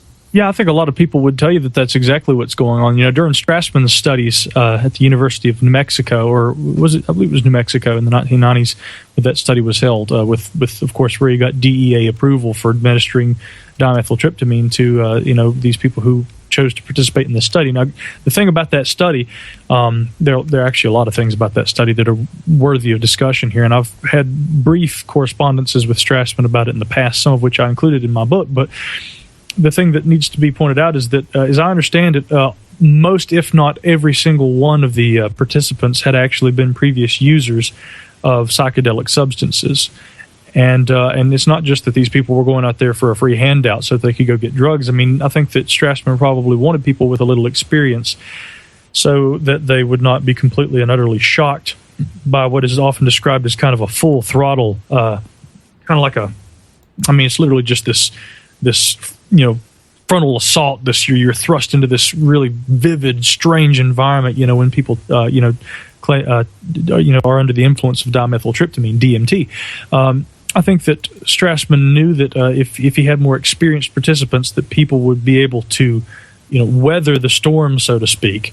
But it's interesting because there was one individual during that study whom the DMT did not affect, and this individual had claimed that he had reached solely through meditation ecstatic states where he literally altered his consciousness and entered environments and states of consciousness very similar to what the participants who had vivid recollections of their encounters while under the influence of DMT had.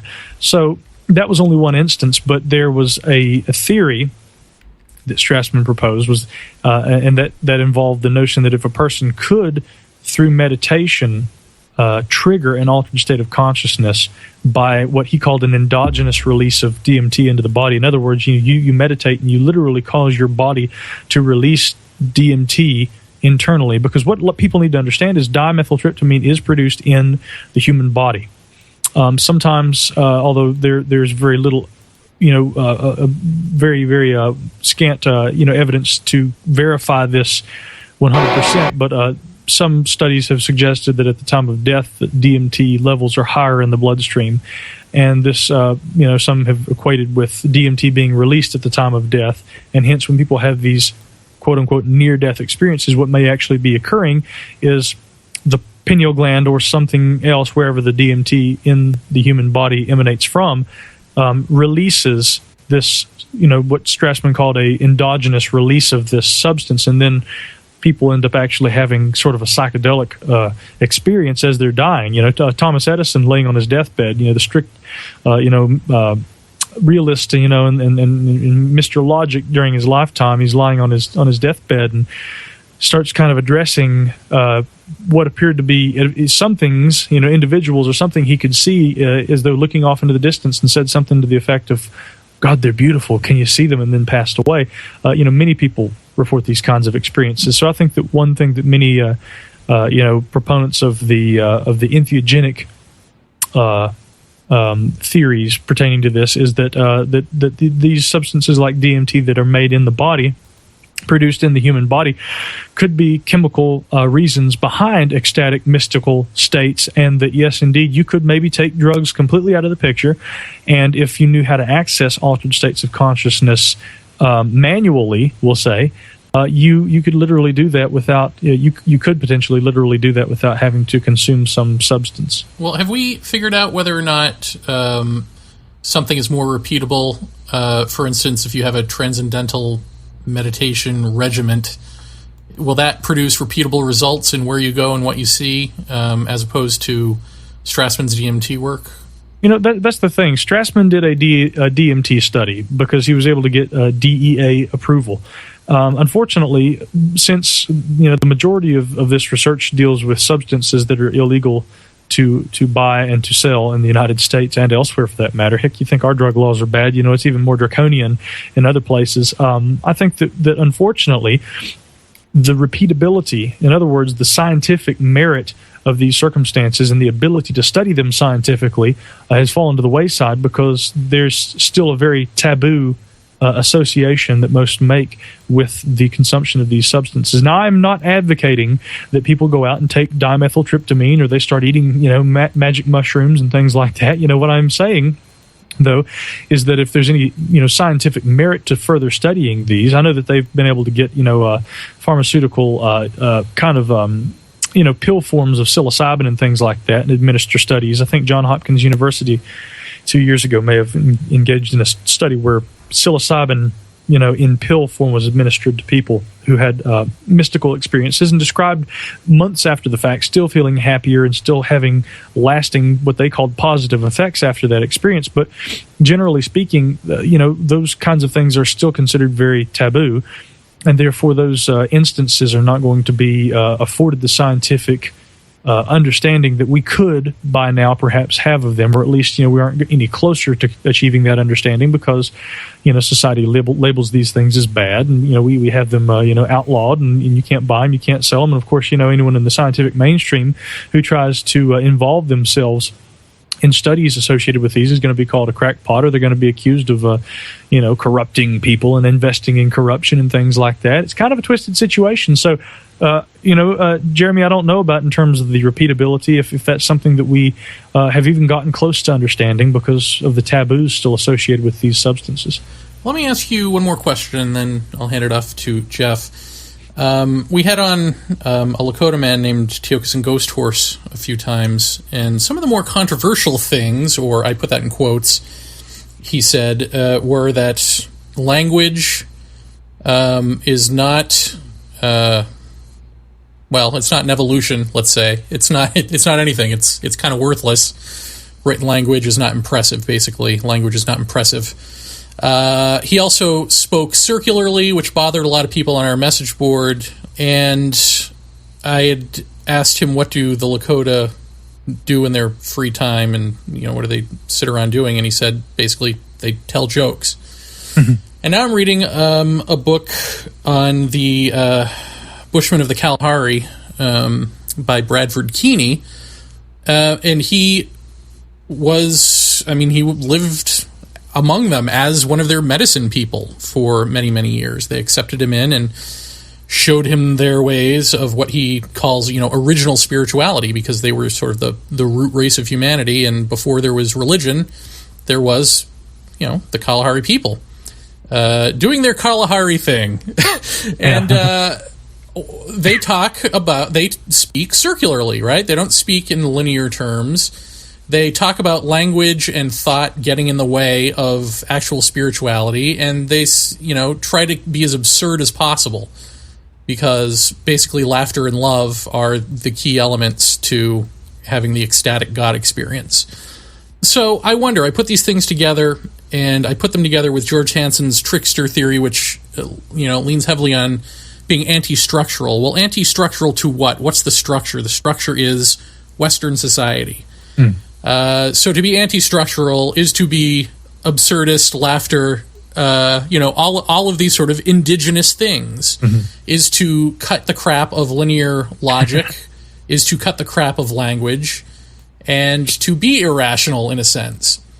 So my question is, if all of this is true, and then you see this, shades of this in meditation and in Buddhism and in Hinduism, which is getting rid of thought, right? You're quieting the mind, getting rid of thought, so that the greater case of us can exist, can come into being. So what's the point of doing research and writing books and being scholars and any of this stuff? And why do we keep asking ourselves these same questions when it seems like the answer is just shut up and learn to laugh? Well, yeah, and I think we could all learn a little something from that. Shut up, learn to laugh, and I like to always say, learn to find the beauty, the perfect nature in imperfection. You're never going to find a perfect mate. You're never going to find, a perfect... I've been, fortunate enough, blessed enough to be spending some time with one of my ex-girlfriends. For a lot of people, that wouldn't be a blessing per se, but, she's been in town for the holidays, and we've been, catching up and talking a little bit and everything, and going out having dinner or whatever. And, for me, it's been wonderful, and that's been kind of a theme that has kind of emerged in a lot of our discussions over the last few days is, learn to find the beauty in imperfection, because you're never going to find perfect. You're never going to find exactly what you're looking for. And when it comes to these strange subjects and Fortean things, UFOs, Bigfoot, God knows what all else out there, I think we probably are going to have to fundamentally accept that, maybe it's just, Jeff and Jeremy in our lifetimes, or maybe ultimately we will never know the true nature, the front and the back side of the hand, so to speak, pertaining to all this phenomenon that we're trying to study. Should we just forget about it and get out of the way, accept that Eastern sort of no-mindedness, don't overthink it? Well, not even that. How about just... maybe it's our own prejudice of not wanting to believe that these people who come along, like Tiokasin, who says, yeah, we know all about this stuff. We call them space brothers or whatever. We don't want to believe that. We don't want to accept that. And what if it's just plain true? What if it just is that we are our worst enemy? We're getting in the way. Or as the Bushmen said, because missionaries had gone to Africa and tried to make them Christians, and they thought that was absurd. The Bushmen did, because they said God isn't on a piece of paper. Your God seems to exist in paper. What is that? Yeah. You live it, So it's the difference between thinking about it, discussing it, and living it. Or, to put it crudely, white people can't dance. I mean, is that it? Are we just out of rhythm? And so why don't we just, learn how to get rhythm again? Hey, get rhythm. Yeah, that's a great song, by the way, Johnny Cash. Maybe you're right, though. Maybe you just proved my point. No. I'm just being ADD, but no, you're absolutely right. I think that maybe we get in the way of ourselves through intellectual thought, and we prevent our alignment with that so-called cosmic rhythm. That seems to be not just a consistency among mystic traditions and things like that. I think that's also just kind of true with life. I remember I was talking to a friend of mine, and he's a political he's a talk radio host here in Asheville, North Carolina, and I've always looked up to him as a very intelligent person. He doesn't go hard right or hard left. He really tries to apply logic to things. And I asked him, I said, how did you get to a point where you were able to discern things the way that you do? And he really quickly just said, I learned to quit getting in my own way. and maybe that's what this is all about. Some things you have to just allow them. I don't think that there's even really an easy way to try and say this. We could talk about it all night. You could write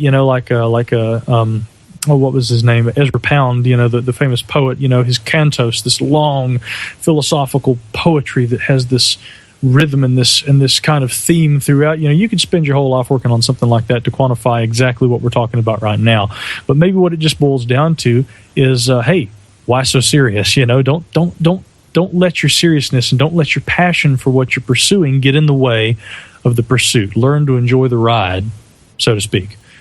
Wow, how do you enjoy the ride when there's so many morons around? I'm not going to answer that. That's a whole other subject. I'll tell you what. Where this stuff has led me is what's been kind of interesting. I got overwhelmingly sick of the UFO subject, despite the fact that I've been involved in it all this time, and strictly for selfish reasons. But that kind of piqued me into looking into the ghost phenomena and all of that, and I guess I'm a double duty offender because I've seen flying saucers both alone and with other people, and I've got fucking ghosts in my house and weird lights, and Jeremy's seen that, so it's not like I do connect, much like you've talked about that you wrote in your book, that you connect all these things together. I do as well, and then when I came across Terrence McKenna actually on Jeremy's old message board from his singular days as a podcaster, that was when I was like, wow, everybody is so quick to dismiss the psychological, if that's what this is. And if we're going to approach this in some kind of psychological manner, or even attribute part of it, like you were talking about earlier, the non-physicality of this stuff. I mean, you're talking about the Antichrist when it comes to at least UFOs, or even ghosts for that matter. And I think it's actually Nick Redfern that's talking about the Antichrist with regard to UFOs. But I mean, there and let's be upfront. There's been plenty. I can think of one predominant UFO sighting, Elgin Air Force Base in Florida, that had an object at the end of their runway that was seen and photographed by servicemen. This was a hardcore sighting, solid object, almost on the ground, and not a thing showed up in the pictures, but they all saw it. There's been plenty of ghost investigators that I've talked to over the course of the past year that have seen something. Yes, we had a camera set up there. We've got it. There's nothing on that camera. And so, we're talking about the nature of human perception. And that takes us into the whole other subject is, it's amazing to me that, even today, when I meet people and I'm talking to them and this subject, the paranormal comes up, and my wife just breathes a heavy sigh and goes, yeah, well, Jeff's pretty into that. And, oh, really? Well, what part? And I say UFOs, and they go, okay, so here's a question for you. Is it real? And I invariably, 1 out of every 10 people I'll piss off because I'll say, well, that depends on what you mean by real. Mm-hmm. And so that takes us into a whole nother area that, by and large, this field doesn't want. And this has been kind of our, at least on this show, has been kind of our whining point, is that a lot of the paranormal fields want to kind of stay with the tried and true. It's almost like we're all watching Ghost Hunters reruns. We've got the investigation, the analysis, and the reveal. Mm-hmm. Yeah, we get it. It's real. Now what? Mm-hmm. So where do you think that you take a subject or subjects that are interconnected that seem to be subjective in some cases and completely shared experiences in others, and also have a non-physical and a physical. Where do you go with that? Oh, well, that's the $1 million question, and it really is. And I mean, I mean this in the sense of how do you even begin to approach this? I mean, you can't really study this phenomena. This phenomena is not studyable. You've got to study the people talking about the cases. This is a study of people. Yes, very much so. And I think that, especially with regard to UFOs and things like that, people, whether or not you endorse the theories proposed by someone like, say, Carl Jung, when he wrote Flying Saucers, a modern myth of things seen in the sky, it was pretty clear what Carl Jung's thesis was and how he interpreted ufology. And coming back to that earlier statement from Jerry Clark, who had said that UFOs may represent something so far beyond us that trying to understand them, is like an ant trying to understand nuclear physics. It actually does come down more so to to understanding the nature of humanity. Part of that is the inquisitive nature of humanity and whether or not it's something that we are capable of understanding, or if you want to think of things maybe in terms of this has a lot of implications, but something we were quote unquote meant to understand. I think it's human nature that people are curious and that they're going to endlessly, sometimes die for the cause of trying to unravel the mysteries of this world, of this existence, of our singular existence as a species and of our inner selves. And for me, a lot of people don't like politics. A lot of people just aren't interested and can't relate to this sort of stuff when we talk about the supernatural. A lot of people, don't get into economics or finance, others do. Everybody has something that interests them. Personally, I do find economics interesting, maybe because I'm a nerd, but, I find it very interesting. I like politics, I'm kind of a political junkie, and the supernatural and study of UFOs and things like that has always been something that has fascinated me. I personally get enjoyment out of it. Now, I do think also that in terms of geopolitical issues and things like that, UFOs are too often overlooked, and in terms of things that actually should matter to us, matter meaning, how do we continue to survive as a species, and if our survival means, eliminating or at very best understanding things that could potentially be of danger to us, then we need to learn about them and accept them and understand them to the best ability, or to the best of our abilities, rather. I think that UFOs and the inherent destructive potential of craft that can outmaneuver any of ours and that can disable nuclear warheads in mid-flight and all this sort of stuff, that can emit radiation that literally causes people to develop, bizarre forms of cancer and die, as many, circumstances have actually, done. And this is something that has happened many times. Look up the Cash Landrum sighting or numerous others. The thing is that if there's a destructive potential there, it's something that should be looked at, which is kind of funny because I think that when it comes to approaching this sort of research from that mentality, it is both important, but nonetheless, as I said earlier, it's something that fascinates me. So where do we go with it? Well, I think we just have to be as logical. I know me personally, a lot of people, they do it solely for fulfillment. I know a lot of researchers, I can think of a few that probably really are doing this more for money than anything else. I know I don't. I get fulfillment out of being involved in this kind of chase, so to speak. I'm fascinated by it, and I like to unlock mysteries and try and unravel puzzles and things like that. And for that matter, I think probably my favorite literary character is Sherlock Holmes. So I think a bit of that's kind of reflective with regard to me specifically. But also, I do think that when it comes to what we find important, there are aspects of this research that I find important, and therefore I am also compelled to do it. So I can't speak for everyone. Where do we go? How do we approach it?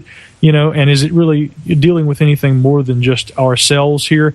I think it is mostly the nature of the beast, and we are the beast. It is about human nature.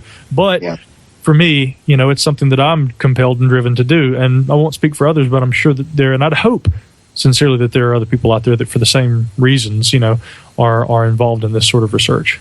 Well, how do you how do you feel about, and this has been my notion that I've talked about on this show a couple of times now.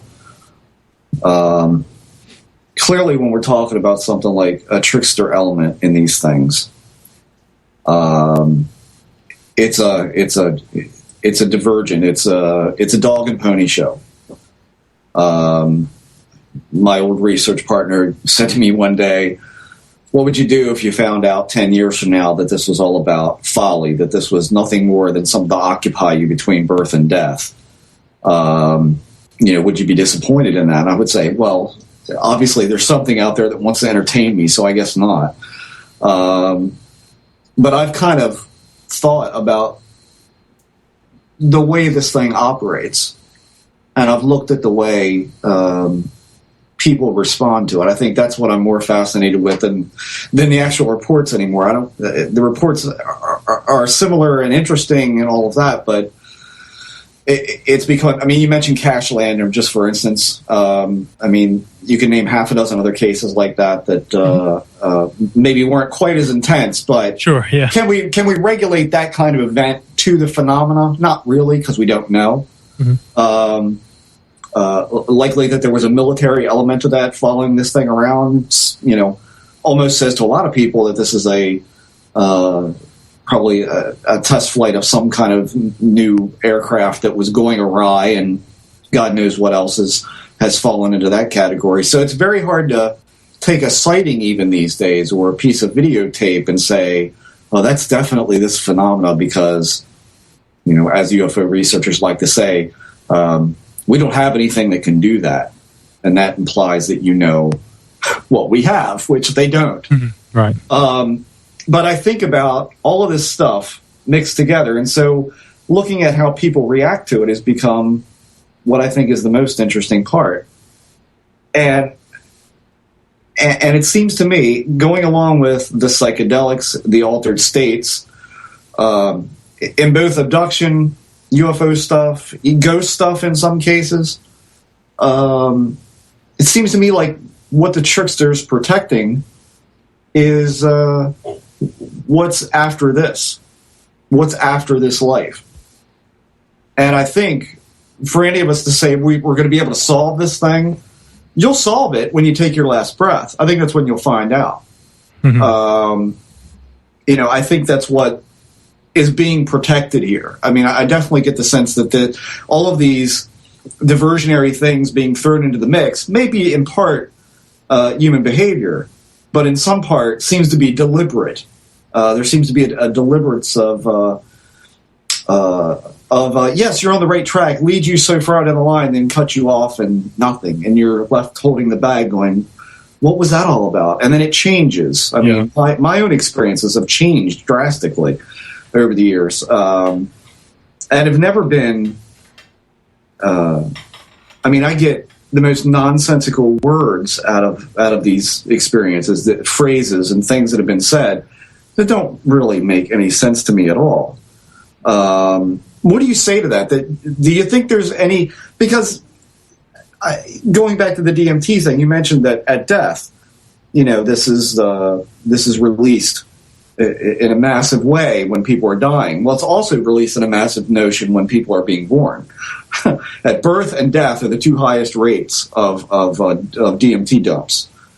And then you've got this whole notion of it's the seat of the soul. The pineal gland is the seat of the soul. So I refer to DMT as like the rocket fuel of the soul. Is all this stuff interconnected also with near-death stuff? In your opinion, are we looking at something that could be something we're not going to be able to realize in this form fully until we reach that other state after this? Yeah. There's a distinct possibility. It kind of brings us back to the notion of what I mentioned earlier with regard to Bigfoot, and reports of Sasquatches disappearing. Brad Steiger specifically telling me about, instances where he felt like he was hot on the trail of something, and then that something just disappears. And I've spoken to other people, who literally have said, I've always believed in these things. I don't know what to make of them. I've actually had encounters. I've seen one before, and the thing literally, decided to walk away, after I noticed it, and as it's walking away, it disappears, vanishes in mid-step. Funny thing is, people say the same thing about UFOs. Are they hallucinations?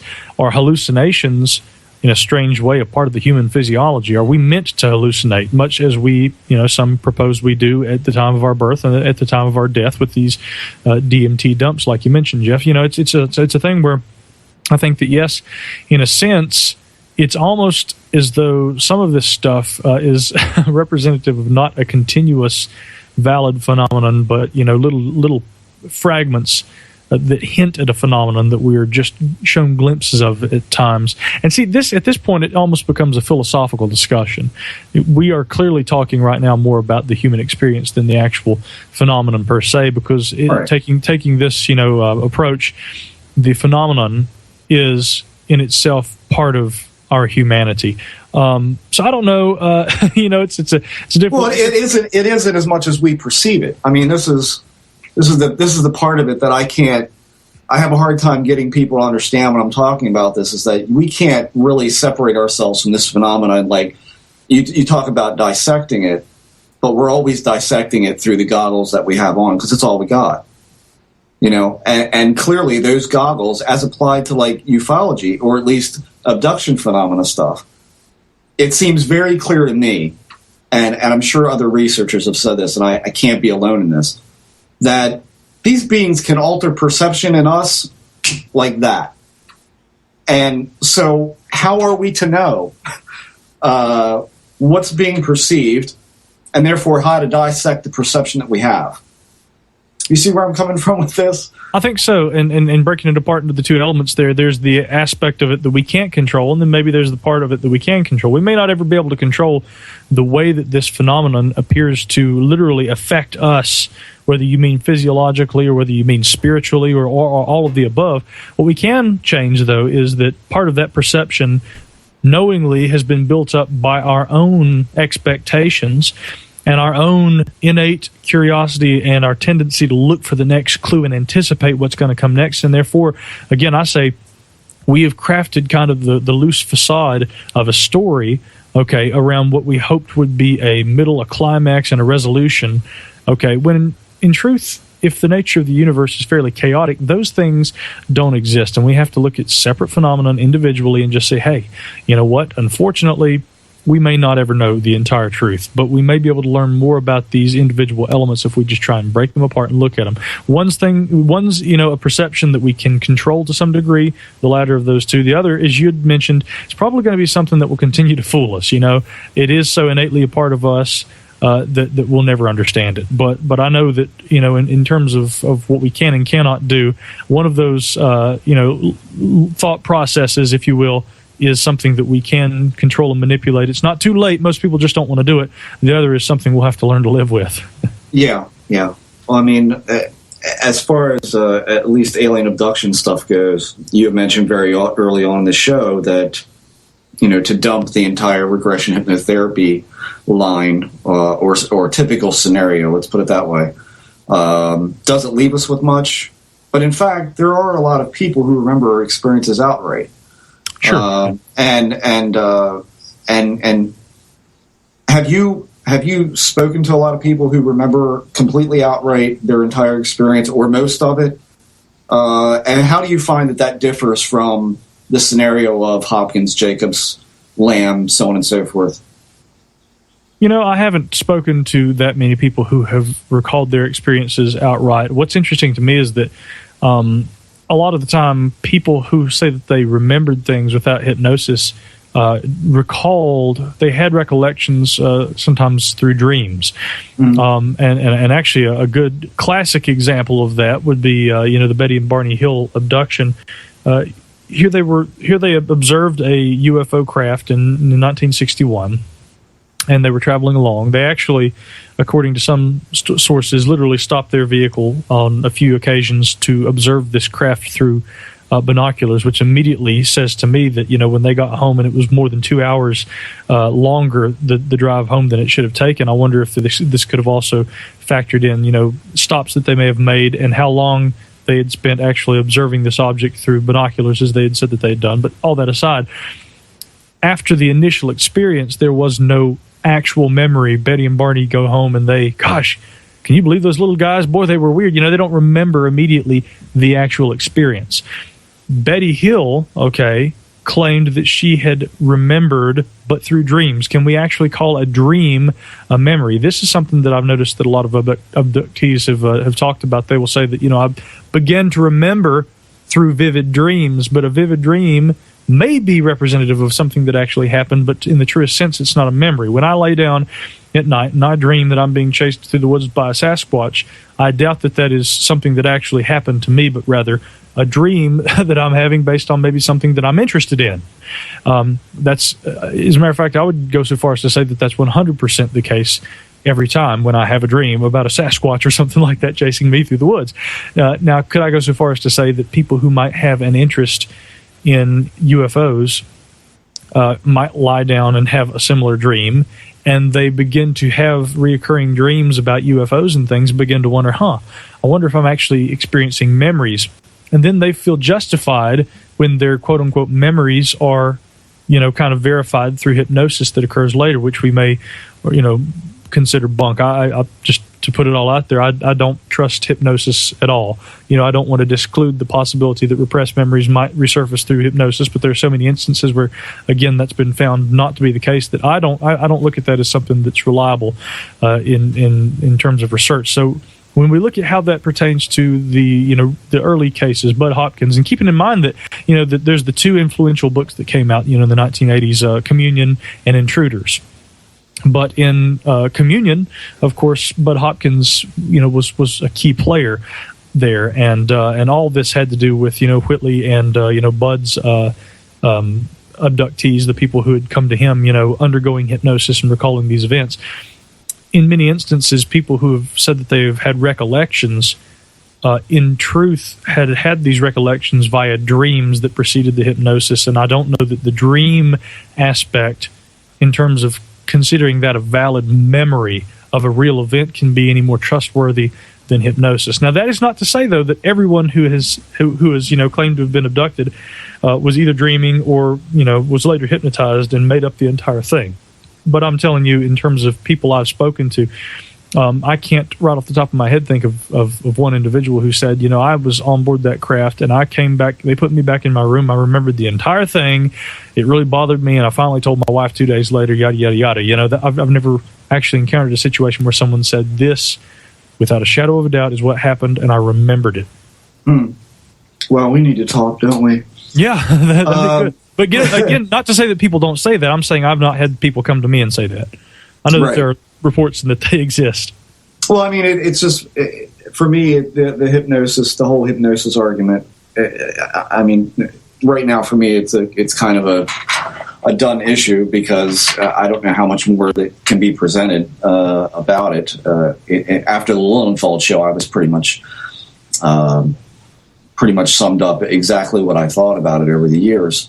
Right. But even as far as what you were talking about earlier about car accidents and this sort of thing, and maybe it being a valid tool for something like that. I mean, again, we're talking about something that is an altered state, and how can we use hypnosis? It's one thing to say, "What'd you have for breakfast this morning?" Well, I don't remember. Well, lay back and count backwards from 10. You might actually remember what you had for breakfast, and you might remember eating your cat. But at the same time, that's a real event that you did. You just can't quite remember or place what you ate. Whereas this is a much more broad experience. So this is a little harder to pin down than what you ate for breakfast or how long it took you to get to work this morning. Mm-hmm. Well, let me play devil's advocate for a second here. So if we can't trust hypnosis because it's an altered state, how do we trust altered states of mind with DMT and the such? You can't. How do we say that those? How do we say that those reflect anything other than hallucination? Because other people see the same things. Yeah, but because the same things under hypnosis. Well, that's after contamination. How do you know it's not after contamination? Well, because the men in the Amazon drinking ayahuasca are painting flying saucers, and they've never had contact with Western civilization or our culture at all. So figure that out. I mean, there's no cultural contamination going on in the jungle, as far as that goes. And these men are painting. I mean, the one painter, he just passed away recently. I mean, his aliens and UFOs in the truest sense of what you think of as a machine in the sky, he painted with amazing detail, and this was not something that he was exposed to as far as popular culture is. And even when you're talking about DMT, I mean, parts of the experience at the onset, I don't think DMT has been that ingrained in culture, and even in the drug culture for that long of a time, in the broad sense of drugs or psychedelics. People were saying there are beings there, there are people there, there are entities there, and describe these. And again, it's an altered state, but we're talking about something that wasn't widely talked about. You didn't have leading questions going on. This is an experience that's being related. Nowadays, if you took DMT, would you go to the elf nest and be approached with all these little mechanical chattering beings? Judging that I've listened to Terrence McKenna every night for the past year and a half, I would say I probably would. Would I trust that? I doubt it. I'm certainly polluted in that way. But I think, when it comes to hypnosis, that's a whole other bag. I mean, you're talking about something that's been all over the media, that's widely available in print. The first, I guess, being Betty and Barney Hill being one of the first ones, but that whole scenario of the medical experiments and all that kind of stuff. I don't know of too many people who recall their experiences that I've talked to over the years that say it had any medical / sexual component to it at all, which I find interesting because I hadn't either. What kind of things do they describe? Usually a lot of geometric shapes. You'll get a lot of very, very bizarre visuals in the sense of people's faces changing, thinking that you're talking to one person when in fact you're talking to a being that doesn't resemble the person you started talking to. I had that, and I've had 3 or 4 other people tell me exactly the same thing. And these are in waking states, not asleep, that sort of thing. The relocation thing is a big deal. That seems to be really prevalent with a lot of people. They don't know how they got from point A to point B, but they certainly remember it seamlessly going from point A to point B, but the distance and the time doesn't make sense. And there's all sorts of other things that have come up. I can't say with any, I don't know that I can say with absolute consistency, but they have this familiar odor about them, that just all seems to speak to, I understand how I'm seeing this, but I can also turn my eyes to someone else's perception and say, I can see how you would view it that way. Again, these are very personal, tailor-made experiences, so finding continuity across any group of people is going to be slightly difficult. But there's definitely components of it that feel very familiar. And the DMT, this is what I recognized in what McKenna and Strassman were talking about. I'm like, wow, I do have those sort of elements going on here. So I don't know. I don't know how you can. I don't know how you can separate the altered states other than to say one seems to be a lot more contaminated than the other. And geologically we can talk about, how uncontaminated certain parts of South America are. But I guess I'm at the point now where I want to make the argument that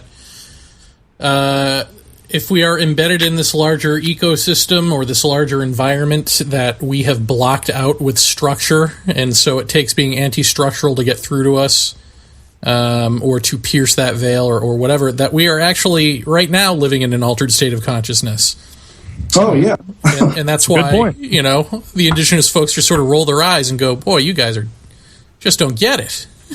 Well, and that's why the experience. That's why I like the alien experience. Whether you're on DMT or whether you're sitting in your living room drinking coffee, that's why everybody describes this stuff as more real than real. Hyper reality. That feeling of hyper reality is terrifying, because it's almost like you're asleep and someone's shaking you awake violently out of a dream. It's that kind of starkness. It's that, everything kind of has that lunar quality, and you don't quite know what's going on. Am I having a stroke, or, what's going on? But yeah, I mean, I think this is the altered state. I think you're absolutely right when it comes to that. I mean, I think we're living the delusion right now. So, yeehaw! Happy New Year, everybody! Yeah. Happy New Year! Welcome to the alternate universe. Yes, right. That's right. Well, Micah, you have generously stayed an extra 40 minutes or so. Guys, if you have me on as a guest, I'm so used to that because, I call it mouth of the South, call it, diarrhea of the tongue, whatever you want to call it. My interviews tend to go long, but I'm always glad to stick around. It's been a lot of fun talking with you. Yeah, you as well. And tell everyone what your website is and what your book is one more time. Oh, man. Well, it depends on which website you want to go to. I've got a new radio program I'm doing, the Micah Hanks radio program, and you can just go to Micah Hanks, M-I-C-A-H, Hanks like the actor Tom. It's MicahHanks.com. But the website I'm best known for is the Gralien Report, and that's Gralien report.com. And, of course, my book you can purchase there through the website, Magic, Mysticism, and the Molecule, the Search for Sentient Intelligence from Other Worlds. Very good. Thank you very much for joining us and staying extra long and closing out our year. Oh gosh, yeah, this has been fun. This has been one of 2 year-end wrap-up shows I've done, and I'm just thrilled that people think enough of me to have me come on and discuss the entire summation of a year's worth of wonderful weirdness with them. So Jeff and Jeremy, let's do it again sometime, and you guys both stay in touch with me and everything. I've been following your work, and of course, I'll look to see more from both of you in the future too. All right, sounds good.